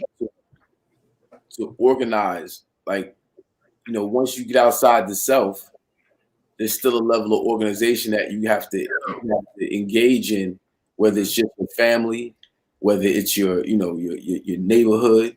Right. You know, like this organization that you should be participating in. It's the PTA. If your kids are in school, you should be participating in it. Yeah, you just should. Or take your kid out of school and, you know. Hey, Hawk, you know one thing I agree with what DXT was saying, and this is what I always tell people this all the time. And I always have this conversation. I always get in arguments with people about this. And this is the problem. A lot of us is still stuck in the matrix. A lot of people is still sheep-minded, and they don't understand that all of this is social construct, race, everything, politics. All this is social construct to keep us dumb, deaf, and blind, and not understanding what's going on. We have to somehow exit out of here. This is a system of survival, but it's not about our survival. It's someone else's survival. And once you step back and look at we're old enough now to have seen what we see now. We've seen it several times already in our lifetime. How many times can you lend me your pair of shoes and I don't bring them back? That you go, dude, I'm not giving you another pair of shoes to borrow from me. We talking about a pair of shoes. True. And we make sure we remember that. Now we're looking at lives taken, bad health care, bad everything, and we reset every year. Yeah, I mean, jokers got a short memory. They don't remember the economic crash of 2008. They don't remember 9/11. Jokers don't remember. Everything is recycled. Everything is recycled. It's a recycled everything. People have very short-term memories and participate in the now without any reference to what got you. We have to now start thinking about how is that possible? What's causing that? There's a cause for that. And we keep moving forward because we're put in a stressful lifestyle. So we can't look back. We can't think. We can't stop and go, wait a minute, man. How is that even possible? Like, dude, you know what I'm saying? It's too, you know, and then we have the trinkets, you know, and then we to ourselves. So we created a system through our own cultural expression of follow the carrot, follow the carrot. Don't you want a Bentley? Don't you want jewelry? Don't you want this? Forget about all that stuff. You know, forget about somebody getting shot 41 times for pulling his wallet out. Forget about all of that. Let's get back to getting that Bentley. Let's get back, the disrespect of the women, that without them, there's nobody. You know what I'm saying? And so this is where we are. And we participated and pass it down, and now we have total debauchery, total destruction. Is it irreconcilable? Is it unfixable? Is it just, you know, a lot of people gotta go, bro. A lot of people gotta go. Like DXT said, people gotta go. You can't fix it. You gotta sacrifice. You have to set an example. You have to go see these people. Wow, out. Who's next? This is where we going. You got to sacrifice. You got a whole thing that has to happen. I was having a conversation earlier today with somebody, and they was talking about the crime bill and how much damage that it did. And it was like, you know, the crime bill is coming back. And I'm like, yo, man, if of course it's coming back. The guy who did it is. But if you're not gonna get right, if you're not gonna like, no, you know, I was, you know, former school teacher. You know, I've invested much time, money, effort, skills into outreach into my community from the 90s on to now, right? I'm talking about anti-recidivism programs, job placement programs for formerly incarcerated folks. I do all of that stuff, right? However, I remember in the late 80s when it was off the chain. I remember in the early 90s when the community was crazy. So in as much as, it was the crime bill, it was Joe Biden and the crime bill, it still reversed back to, and it was us. We don't need a revolution. We need an evolution. Right. And remember, keep this in mind. If you listen to his speech, what did he say? He said, I don't care. I don't care how they got like that. I don't care. And then when he said that, when you listen to, he said, I don't care what caused them to be the way they are. I don't care. True. Don't care. I just you know who else didn't care? None of them did. Huh? One of them. There was a lot of black leadership who didn't care either because they was living in those communities under siege. Well, that's a whole nother subject matter, and we should stay away from that right now because somebody's going to knock on all three of our doors, and so because that whole black leadership is a disgrace. Yeah. I'm gonna leave it. But we could do a whole section on that. That's a whole nother conversation. Because the jig is up for all of them. Jig is up. Yeah. Nothing has changed. And all these people sitting around screaming in microphones and all this shit for the last 40, 50 years, nothing has changed. Thank you for your services. Have a nice day. Yeah. And DXT, I agree with you. I absolutely agree because if you look, just like you said, cycle. Just look now what's going on with the youth. The whole generation before what we talk about the crime bill, violence. Right now, we have a new era of young youth that fathers was a part of that same crime bill, where they'll be a part of this next crime bill that that's going to happen. Yeah, we got so-called, now that you brought up these leaders of color. Yes. You know, you got Negroes of color. So you got all of these Negroes of color that's been hanging around all these years, and yet all of these systems still functions. Yes. The crime bill happens. You see what I'm saying? 3 strikes happens, and it's based on a social system put in place to guarantee a predictable outcome of a particular people. Now, how is it that we know that, but the so-called Negro leaders, all of this happens anyway? Yeah. See what I'm saying? These are the things we gotta. How is that? How is that happening? How are these things? How does crack get into our community and decimates our community? Yes. And not one person, except for the users and the petty dealers, go to jail. Yeah. With the so-called leaders. Yeah. How is the AIDS epidemic devastate our community with these so-called leaders when we now know clearly that this is a genetically engineered disease thing, whatever you want to call it? Yeah. But no one with these leaders does anything about it. True. How is it that we keep repeating ourselves with these leaders and it's still the same thing? Yep. And so at some point you have to go, these leaders are not actually leading. Nope. They are, but where are they leading us to? You know what I'm saying? These leaders, where are they leading us to? Because the system still functions in what PE would say full effect. So what are these people doing, and why are they presenting themselves as leaders when we are led to the slaughter?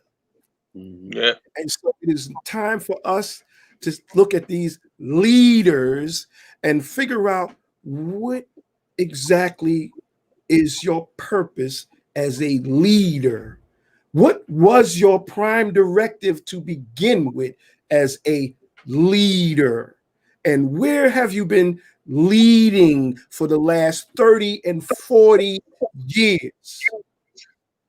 I know one guy he gets arrested, he ends up with a TV show, he gets a radio show, marches with everybody, gets arrested, goes in the back door, comes out the front door, and now he got a television show.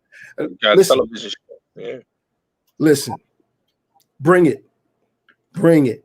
This is over. That's over. That is. It's over. It's just like the pair of shoes you borrowed. After a while, I know you can't borrow no more of my shoes. True. Where are these leaders advertising the antithesis of the insanity that we are being bombarded with?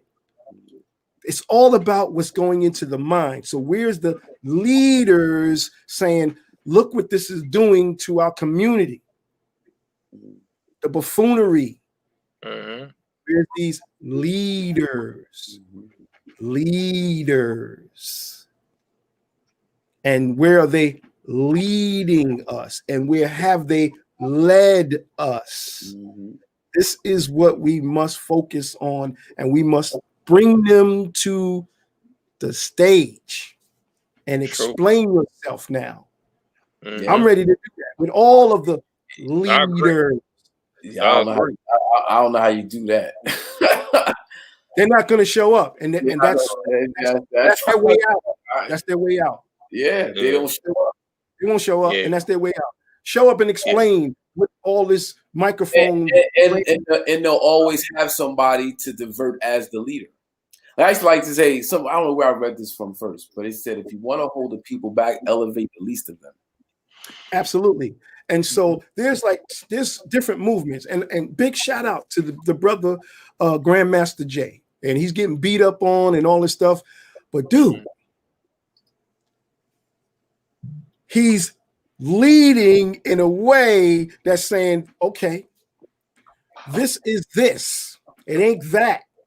I ain't singing, I ain't screaming, I ain't carrying no rainbows, I am not doing none of that.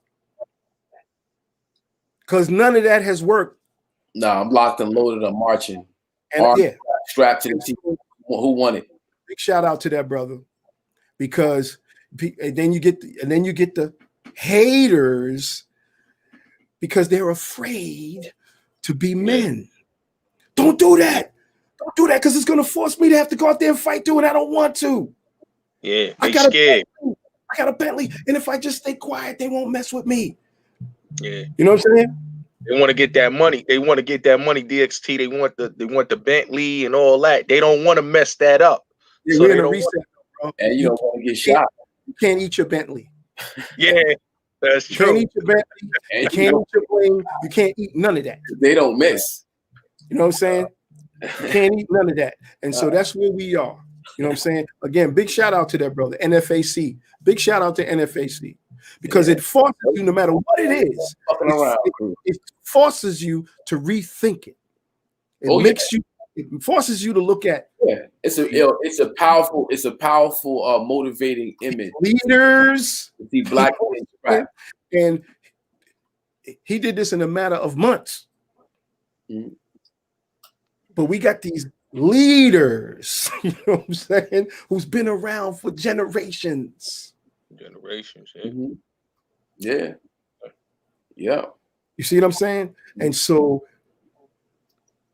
we are in a position now where the reset. I saw Puffy, man, the other day, man, and big shout out to P. Diddy, man, because he made some statements, man, that were profound statements, man. He also mentioned that whole demographic thing. Well, actually, the not the ecologists, but the people who study the flow of money. What are they called? Economists. The economists are saying by 2050s, the black community is going to be completely broke. Yes. I read that. We about 2050. You talking about tomorrow? But basically, that's what I'm saying. Like 40% of all black business is already gone because of COVID. Okay, 40-something%. But and so, but what he was saying was so profound, man. And this is where real leadership has to come now. Has to begin. All of these talking heads who've been talking heads since talking heads before the group talking heads. Mm-hmm. That's over. It's over. Yeah. And how many you've had your opportunity to whatever you said you was going to do, you didn't get it done, and we have been bottlenecked from that. This whole false, fake leader thing has bottlenecked us, because what it does is it causes everyone who has this particular opinion in their frustration to follow that particular leader. This, you know what I'm saying? And so, and all of them clearly appear to be controlled by a whole nother thing. Yeah. You know, and not to change the subject. It's okay, change it. I'm gonna go off on a tangent. I'm gonna bring it back around. Yeah. So in 2015, I had to have reconstructive surgery of my hand and wrist. Excuse me for not having my wedding ring on. My wife is sitting right here, so I should have my wedding ring on. Yeah, I had the same thing here. Yeah. I broke my wrist training. Yeah. Man, and I didn't have insurance. I didn't have health insurance, right? Well, I had it then. I got health insurance about 3 months prior to it. But I went after the Channel Live record from like 96 to then, I didn't have health insurance. My mother's like, boy, you better get some health insurance. You about to be 50 years old. You walking around here, you don't know what's going to happen. You need to get some help. Yeah. I'm like, nah, man, Obama come with this health insurance, man. I didn't vote for Obama. I was like, man, they gonna use the Negro to come up here. Illuminati is gonna deep state, gonna come through, and it's gonna lock us down, and they're gonna hit us with this insurance. In order to access insurance, you're gonna have to get a chip. And I ain't gonna be the guinea pig. I'm not getting no chip. They fight me for months. Boy, I did the same thing, bro. I'm you with you on that. You stupid. Boy, you better get some insurance. You stupid. So finally, I got insurance. 3 months later, I broke the scaphoid here. This right here, the ulna dislocated and ended up here. The ulna is the bone that goes from here to here. How'd you do that? Playing basketball, fell backwards, like tried to brace myself like this. Right.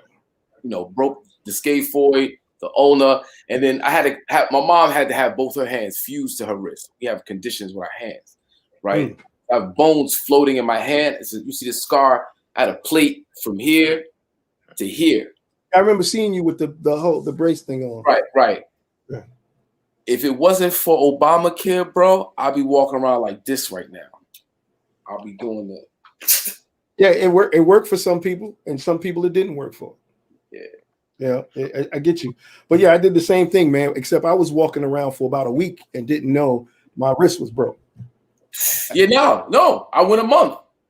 I went to pick up my bike and I couldn't. And then I realized there's something wrong because I can't lift a carbon fiber bike. I couldn't pick up a carbon fiber bike.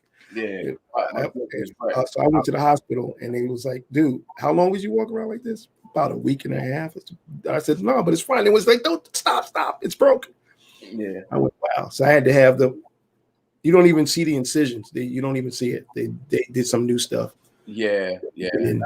My surgeon was great. He was great. He did a good job. Well, actually, was it a brother? Nah, it wasn't. Okay, this dude did mine was a brother. Yeah, it wasn't. Nah, I was going through so much. I wasn't trying to be picky, bro. I was like, dude. Oh no, it's just I was just saying I was only acting that to see if it was the same guy. All power to the people, no doubt. Yeah, no, I was just saying that to see. I was going through it. I was in a bad shape. Yeah, right.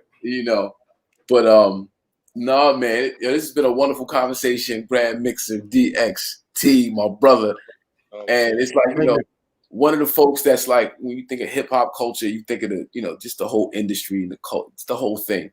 To have met you, and to call you my brother is listen, man. We go back several decades now. Yeah, man, so we brothers, man. Yeah, but then I ran into the brother coming from the city. I was heading to West Orange, and he had a whole studio right around the corner from my mom's house. I'm like, you got a studio right here?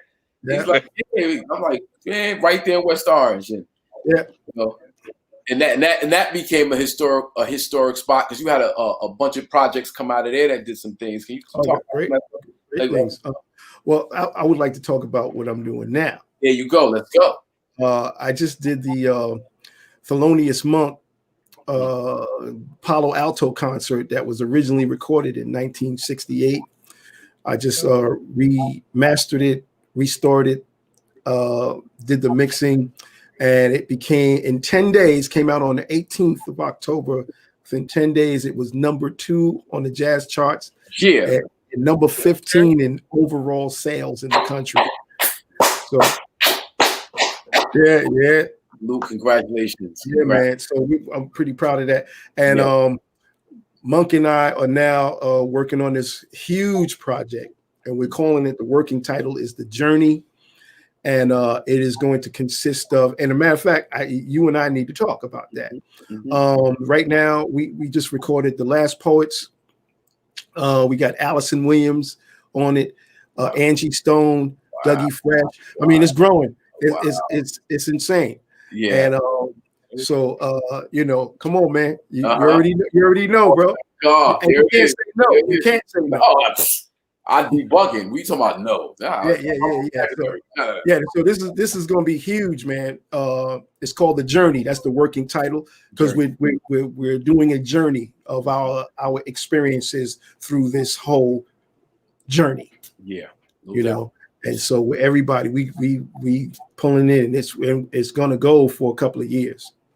Okay. So this is a record project that's going to go for a few years. Well, I'm waiting. I'm here. You know, we use technology. Send me what you need to send me. I'm all in. Tell me how I need to play my position. Yeah. You listen, man. When I spoke to you, when you called me, I said, man, that's amazing that he would call me now, because he's one of those people who would be perfect for this project. Your mindset fits what this is.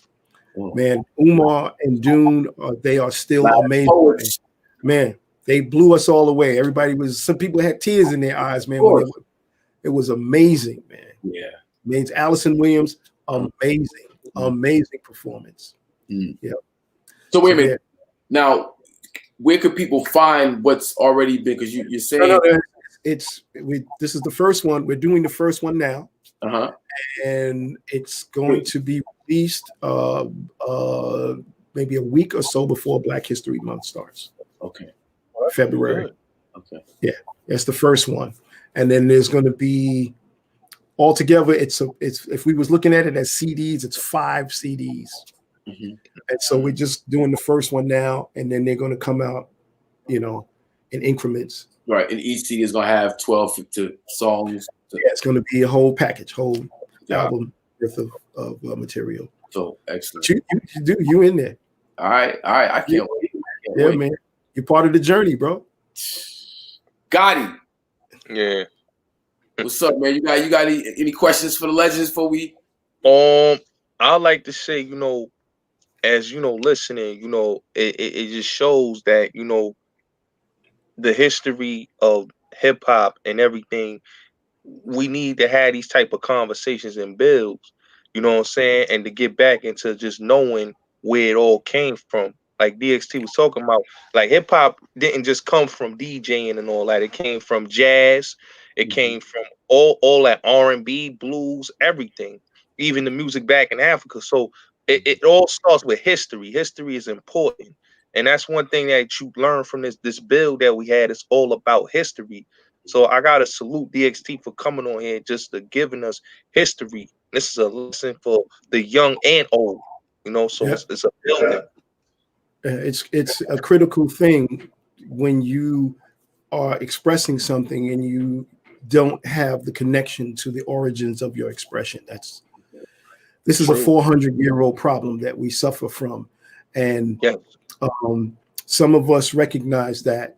And if you move away the social system that we brought our expressions into, and you try to deal with it without those other things, exploits, affecting your expression, you'll begin to understand what it really is. It is who we are, and its real function is to act as an immune system within this social system that is making us ill. But if you can make our medicine, if you tamper with our medicine, it makes us even worse. And with that being said, someone has tampered with our medicine. True. I agree. You just sparked something in my head, and that's the idea that the outsiders who were in and looking in, we have a whole industry now of cultural culture vulture content. But you say now, it's always been there. It's always been there. It's always been there. I agree with DXT. It's What always they do is they on the perch, waiting for the next expression. Mm-hmm. And now that they've eaten this up and spit it out and left us with this insane expression that is destructive, you know, I mean, years ago, it was self-destruction. You're headed for self-destruction. They were correct because now we're there. Right. But like, you know, you got people right now who go on platforms to tell about their crimes. They go on platforms, platforms set up for you to come in and just rat yourself out. To come in. It's whole platform. It's people making money for you to come snitch on yourself. Yeah, like again, going back to the NFAC, there was some you know, people who were not happy with certain things that went down, and then they're on YouTube talking to their own enemy, trying to expose this brother. Yeah. And I'm looking at them going, see, well, that's a point that I wanted to make, was one of organization, right? Well, these guys are clowns. They're clowns. Total clowns. When we organize, like when you organize, there should be some methodology to how you let people a part of your organization. Your organization can't be just anybody can come in. Well, that's the lesson that people should learn from looking at what happened with the NFAC. That's the only flaw that I see. That's a huge flaw. That's a huge flaw, but it's corrected early because they just started. Mm-hmm. It just came out the box. And so people are not understanding this brother is not a fool. He's not a fool. He's very intelligent. And so he's going to adapt quick. He's going to adjust even faster than quick. And to see some of these brothers who are not happy with some of his methods, instead of them keeping everything secure, because it's always a possibility that things can get better. Yeah. But if you throw out the baby in the bathwater, it's over. Do you think these people are going to do something for you once they get rid of them? No. They're going to say, thank you. You out. When I met Grandmaster Jay a few times years ago. Like, respect him. You know, when I first saw it, you know, because of how I know him outside of that, I saw him different. It's a different look. Right. So I'm like, let me step back and see it. Let me watch it, right? And the immediate feeling was, God damn, it feel good to see black men strapped to the teeth, organized, marching in order. Like that shit just looks. We need to see that. Yeah, we see brothers with guns all the time, but organized and disciplined, we don't get to see that. And that's cowards. Dope. The cowards are the ones that are speaking up against him. Cowards, because no matter what condition he's in now, he just started. It can change. It will grow and change and improve. It's necessary. It's not about hating anyone, but at what point do you get your ass kicked? And enough times where you go, I got to learn how to fight. Yeah. I got to do something to make them stop. I have to meet them with the only thing they know that makes them stand back. Yeah, you got to know you're going to catch it too. There's going to be casualties on both sides. Yeah. And I'm not here to cause terror and tear shit up and break nothing up. Everything that I've seen of them do, no one. There was a negligent discharge one time, but you've never seen them shoot nobody, start fights, beat nobody up, tear up a store. You never seen that. And so, but there's this whole negative thing about them because it's not normal to see this. He's not part of the leadership that we're normally trained to follow. So this is a different type of leadership, and it's done by an alpha male leadership, not this. Well, let me go talk to them and I'll be right back to tell y'all what they think. or what we should do next. He's not doing that. He's not doing none of that. He's absolute in his position. Absolute. And that is the change. And this is why you see all of these different militia groups and start trying to figure out how to start beefs and try to point him out to be some sort of bad guy when you haven't seen them do that about the obvious organized terrorist groups here. And no one thinks like you figure after Oklahoma bombing, you would think that the national security apparatus in America would have clamped down on white supremacist organizations. You just because it's all one and the same. It's all one and the same. They was willing to protect Trump. They a lot of those militia groups was willing to protect Trump. So they all one and the same. Like DXT saying, it's no different. They're not going to go against their own of social system. It's all part of the social system. We see that we know the Ku Klux Klan has killed people generation after generation after generation, and yet they still exist. Come on, they still exist. They got a monument, So at what point do you go, man, this must be part of the whole thing? Yeah. How could they are clearly a terrorist organization? They have killed people, kidnapped and killed and lynched and burned and dragged and hung and everything you can name, and blew up little girls and everything, but they still exist. They still have a monument with their so-called leaders.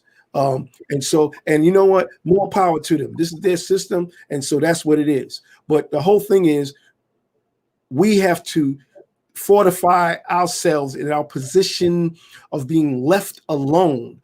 That's it. Just leave us alone. What we really need is to just be left alone. And if you study history, that's not going to happen. We can't be left alone, because if you leave us alone, we're going to do what we've already did. Black Wall Street happened. It's because we happened from leaving us alone. Left to our own devices. Let us do us. Right. This is Carolina. Same thing. This is why I try to help people to understand that this system is doing what it does, and it's not going to change. It's never going to change. People think progress is an absolute. That is absolutely false. Progress is not a linear, absolute motion forward. It is not. We had governors and senators right after the Emancipation Proclamation. It's been 100 years of that. Yeah, no doubt. Okay. All across America, Black leadership controlled whole townships. Okay, and now we don't. So there you go. But people are not. They don't want to pick up a book. They don't want to study. They want to go with what's the latest trend. And so now we're conditioned into trending. You can quickly change people's brain pans from making decisions on what is best for them based on the few who are dangling the trinkets, not realizing that there was a guy who was worth several billions of dollars. He's sitting in prison over somebody who testified about something that happened 30 years ago. What, Bernie Madoff? Yeah. Bill Cosby. Oh, Bill Cosby. Hey, DXT, they don't talk about that Bill Cosby. Because they don't talk about that. What they're saying is, Bill, listen, you're still on the plantation, bro. You're on the rich side of the plantation, but you're still on the plantation. So you eventually drove your car to the sign that said, nigga, the plantation ends here. You could be a billionaire on the plantation. There's no problem with that. But you're not getting off of the plantation. And when we're ready to rip the carpet from under your feet, we will do that. We will bring up a case of somebody who's not even credible with some story from 20 years ago. And nobody goes to jail from a sexual incident from 30 years ago, but a billionaire can. Yeah, it's actually the case was settled in the early 2000s. Right. Yep. But how do you open a sealed deposition and There you go. That's not the case. You see my point? And so we're talking about a billionaire. He couldn't buy his way out of that. You see what I'm saying? A billionaire. And so none of that means nothing. And once you realize that, you go, damn, it really doesn't matter how much money you have. It matters when they're done with you. Yeah. When you're done with you, you're done. When they're done with you, you're done. Hey, DXT, I was looking at something today about Denzel Washington today. And his house was on fire. And like you said, like when they done with you, they done with you. And a lot of these things happen to our people because when you try to escape off that plantation, like you said, DXT, they don't want you to escape off that plantation. And when you rebel, they gotta humble you by giving you a court case or murder. Wherever you want to stay, they will humble you. Assassinate your character. This is a social farm. That's what this is. It's a social farm. That's what it is. And we are corralled and cattled, and you got people who are saying, nope, I'm gonna take my millions and I'm gonna be over here and we're gonna be all right. Not understanding the simian relationship we have to each other. People have bought into this religion called individualism, where they think if I'm over here, I'm good and everything will be good, not knowing that you cannot live beyond the condition of your people. That will eventually come back and bite you on your ass. You cannot ignore the shit going on in the hood because it's going to end up at your door. It's going to end up with your grandchildren. It's going to end up with somebody that you love and you care about. And so you see all these people booing because the man's saying, I'm going to take this knee that a military person told me to do. Bro, that excuse me, I'm sorry not to cut your wisdom. And they're ignoring that shit. That is like, that was like, first of all, Colin Kaepernick doing that. That shit was like Oshun coming through with like it was like, that's one of the most powerful things we've ever seen. I thought it was more powerful than Muhammad Ali, to be honest with you. It was on par. I would say it's on par. Because you're in an open air environment with armed people around you who actually want to kill you. Right. And you got to go perform as an athlete during. And that's powerful. And now we know. Now we know he was right. All of those people around him hates him. Yeah. They hate those players. They love the sport. And they hate the players. Right. They hate the players. Because if they love the players, they would understand the pain. Yep. And so and this is why I'm disappointed with the NFL, with the players. Because all they have to do is say, I'm not playing. Yeah, quit. They could just quit right there. That's a power. Let's check this out. You don't even have to quit. You just have to organize yourself in unity and say, we're not doing this until this happens. If you did it for 2 weeks, the NFL would have capitulated and then you got everything you wanted. You know what I'm saying? All they have to do, the NBA, and all they have to do is just stop. That's all they have to do. Mm-hmm. But we ignore what we're looking at. That is a form of slavery. Yeah. Sure, slaves get paid a lot more now. Still a slave, though. True. It's resource. The greatest resource is human resource. Right. That's a resource. So when you ignorance, you're a slave. Ignorance is a food source for others. And so here we are. Yeah. You know, and so, you know, it's up to us as a people to look at all of this and see that this is some sort of strange mental behavior that's never going to end, because the problem is biological. And we keep trying to deal with it from a sociological. Right. Biological, not genetic, or are you saying genetic? Genetics. It's biological. And so we're talking about genetics. And this is the problem. And everything else has been put in front of all of that, so you don't realize that. If you take all of that out the way, then you'll understand what's happening here. True. And what's happening here is a particular group of people, a very small minority on the planet, is fighting for survival. And it has made them in a where they must do. Yeah. Like, once you tell me that you took this land because it was manifested destiny, that already tells me you're fucking nuts. Francis, Dr. Francis Cress Wilson. You're nuts. Yeah, Francis Cress Wilson. And this is not about hating, because we can all get along, but biologically, that getting along means the end of that. No, that's what he said. We need to love, because if we love, yeah, there you go. Then they're not even here no more. Yeah. And that tells you that there's something here that's not natural. No, it's not.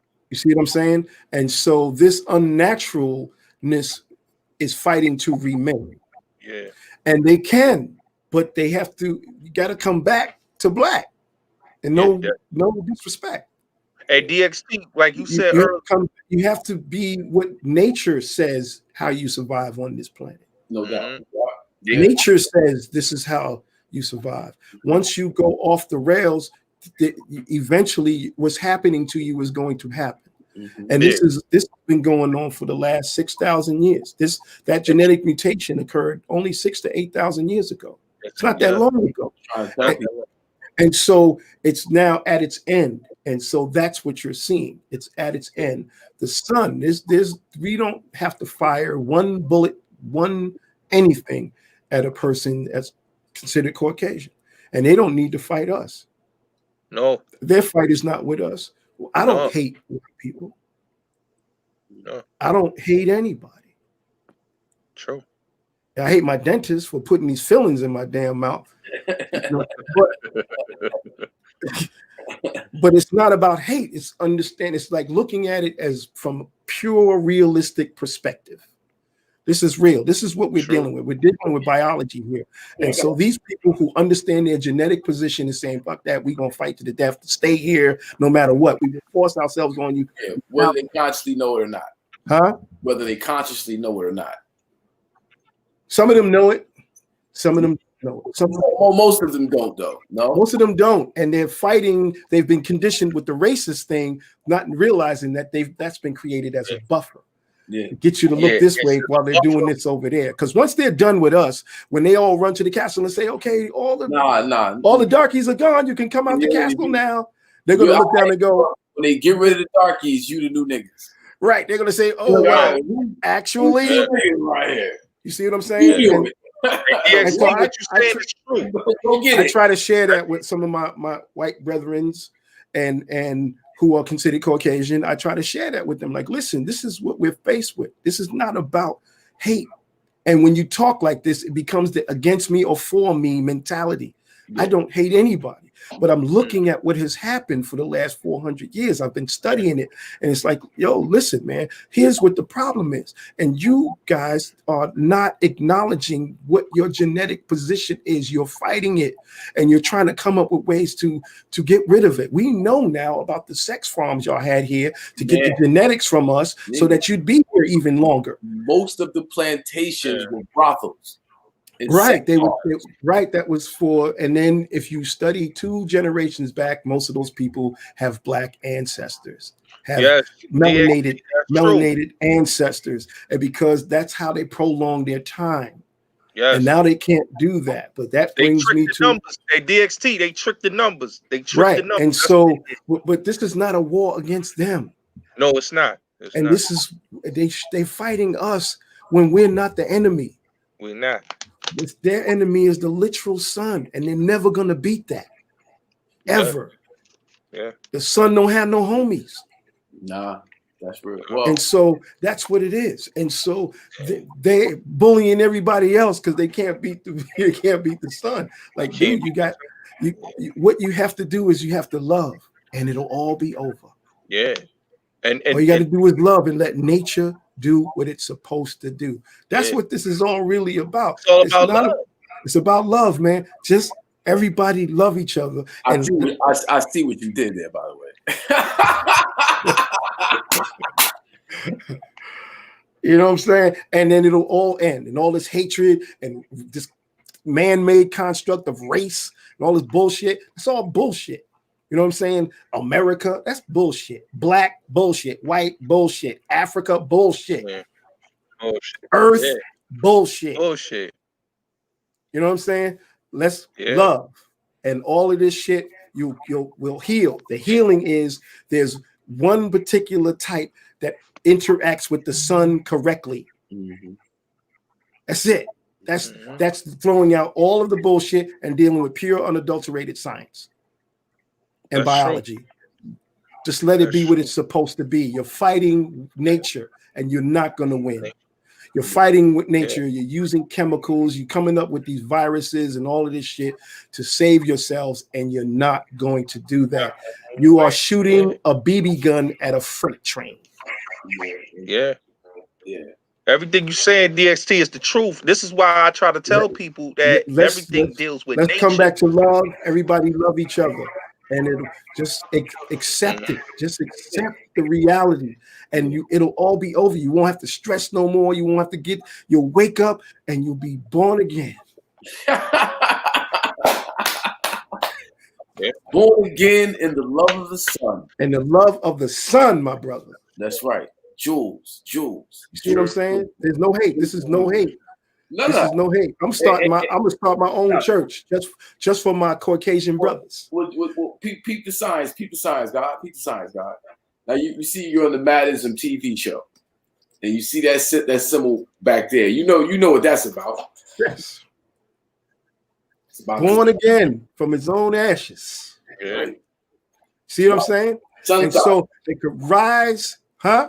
The sun signs. Sun. That's what I'm saying. Yeah. It's all about the sun. So they need to be born again. And the only way to do that is love. Yeah. You can't, you fighting the Almighty. Yeah. And you can't fight the Almighty. It is not nice to fool Mother Nature. Bro. I wish I had the applause button. We gotta step our game up. Gotti. And I gotta get the applause button. You can put them in later. Bro. Yeah. So when the guests like the GrandMixer DXT drop these jewels, we can give them the proper salutation.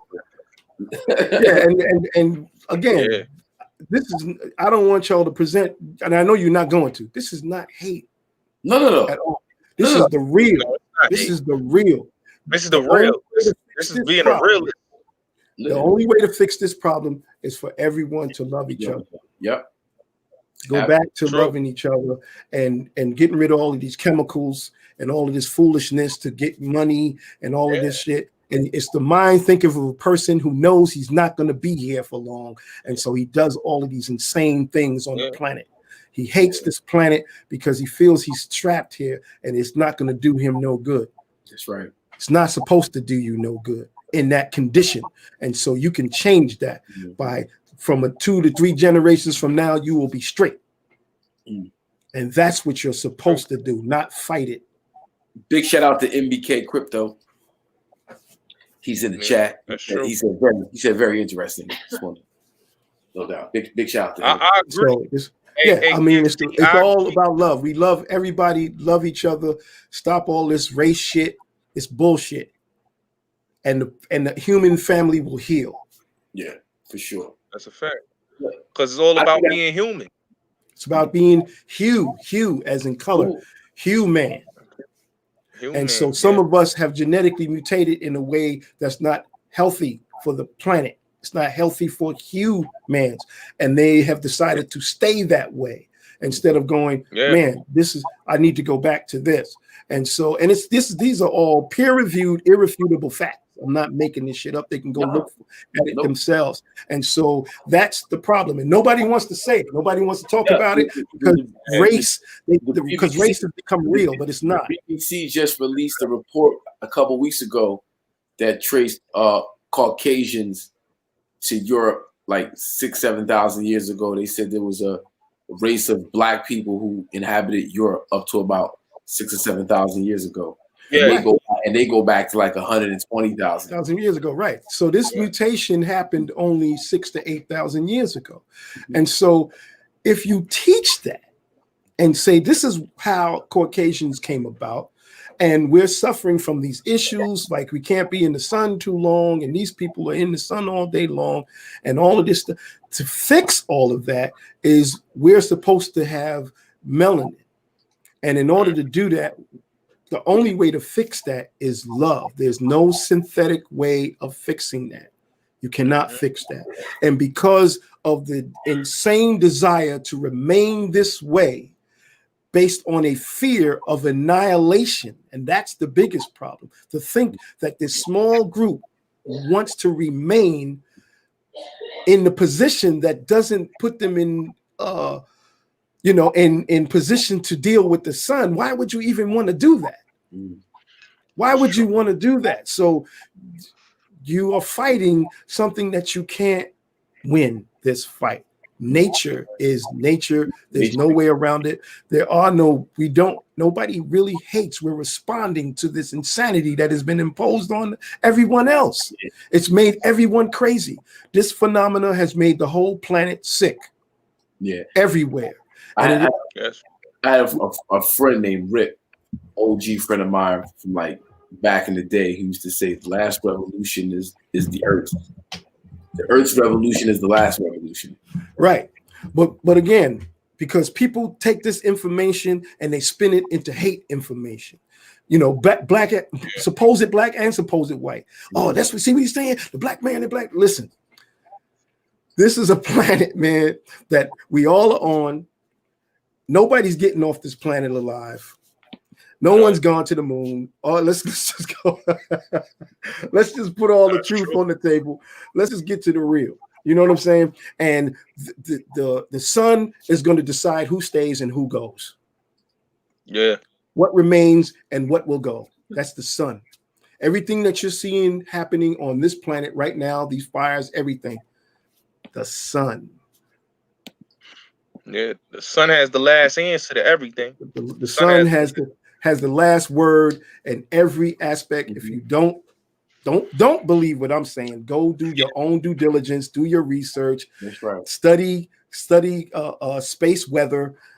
Go study all of that stuff, and you'll understand what's happening on this planet. We're going into what's now called a solar minimum, a grand solar minimum. That's the sun going into a hibernation mode. And with that, most of the food on this planet is going to become very scarce. And that is going to be one of the biggest problems on this planet. Food. Yeah. Cool. Yeah, I'm going to end on that. Wow. Yes. So start storing food. Start storing food. You gotta start. If you haven't already, you better start storing food. Learn how to grow food indoors. Do all of that stuff. That's right there. Because you can't eat. I do that all the time in my house. You can't eat your Bentley, bro. You can't eat your Bentley. Can't eat your Bentley. Can't eat your Bentley. Wow. So all my agriculturalists out there, we need you. Hey, listen. I started. In all due respect, in all honors of the NFAC, man, I started my own group, the NFAG. And the not fucking around gardeners. You know what I'm saying? And I'm Grand Washington Carver. Okay. Tomato, cabbage, and celery on stash. That's right. You know what I'm saying? So that's what it is. And you can do it right on your porch. So that's right. Get busy. So GrandMixer DXT. Yes, sir. Let people know how to follow up with you, my good brother. GrandMixer DXT on all social media platforms. Excellent.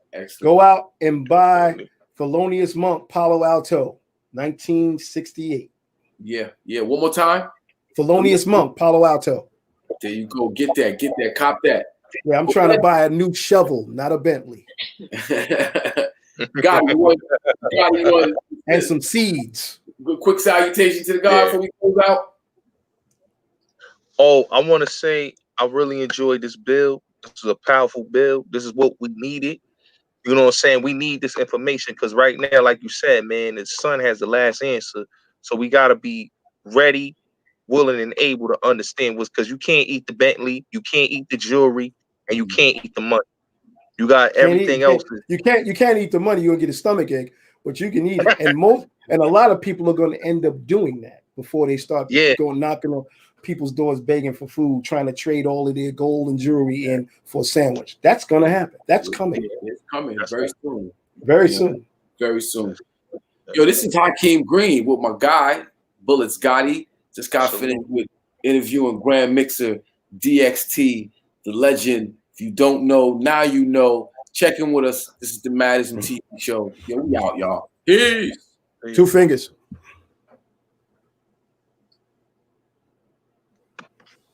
Yeah.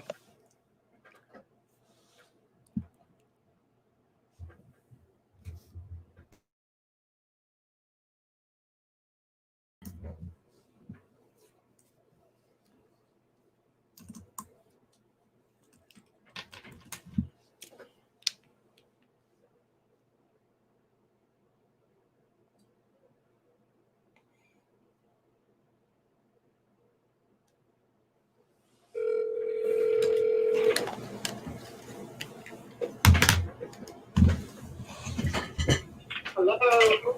Peace, my sister. How you doing?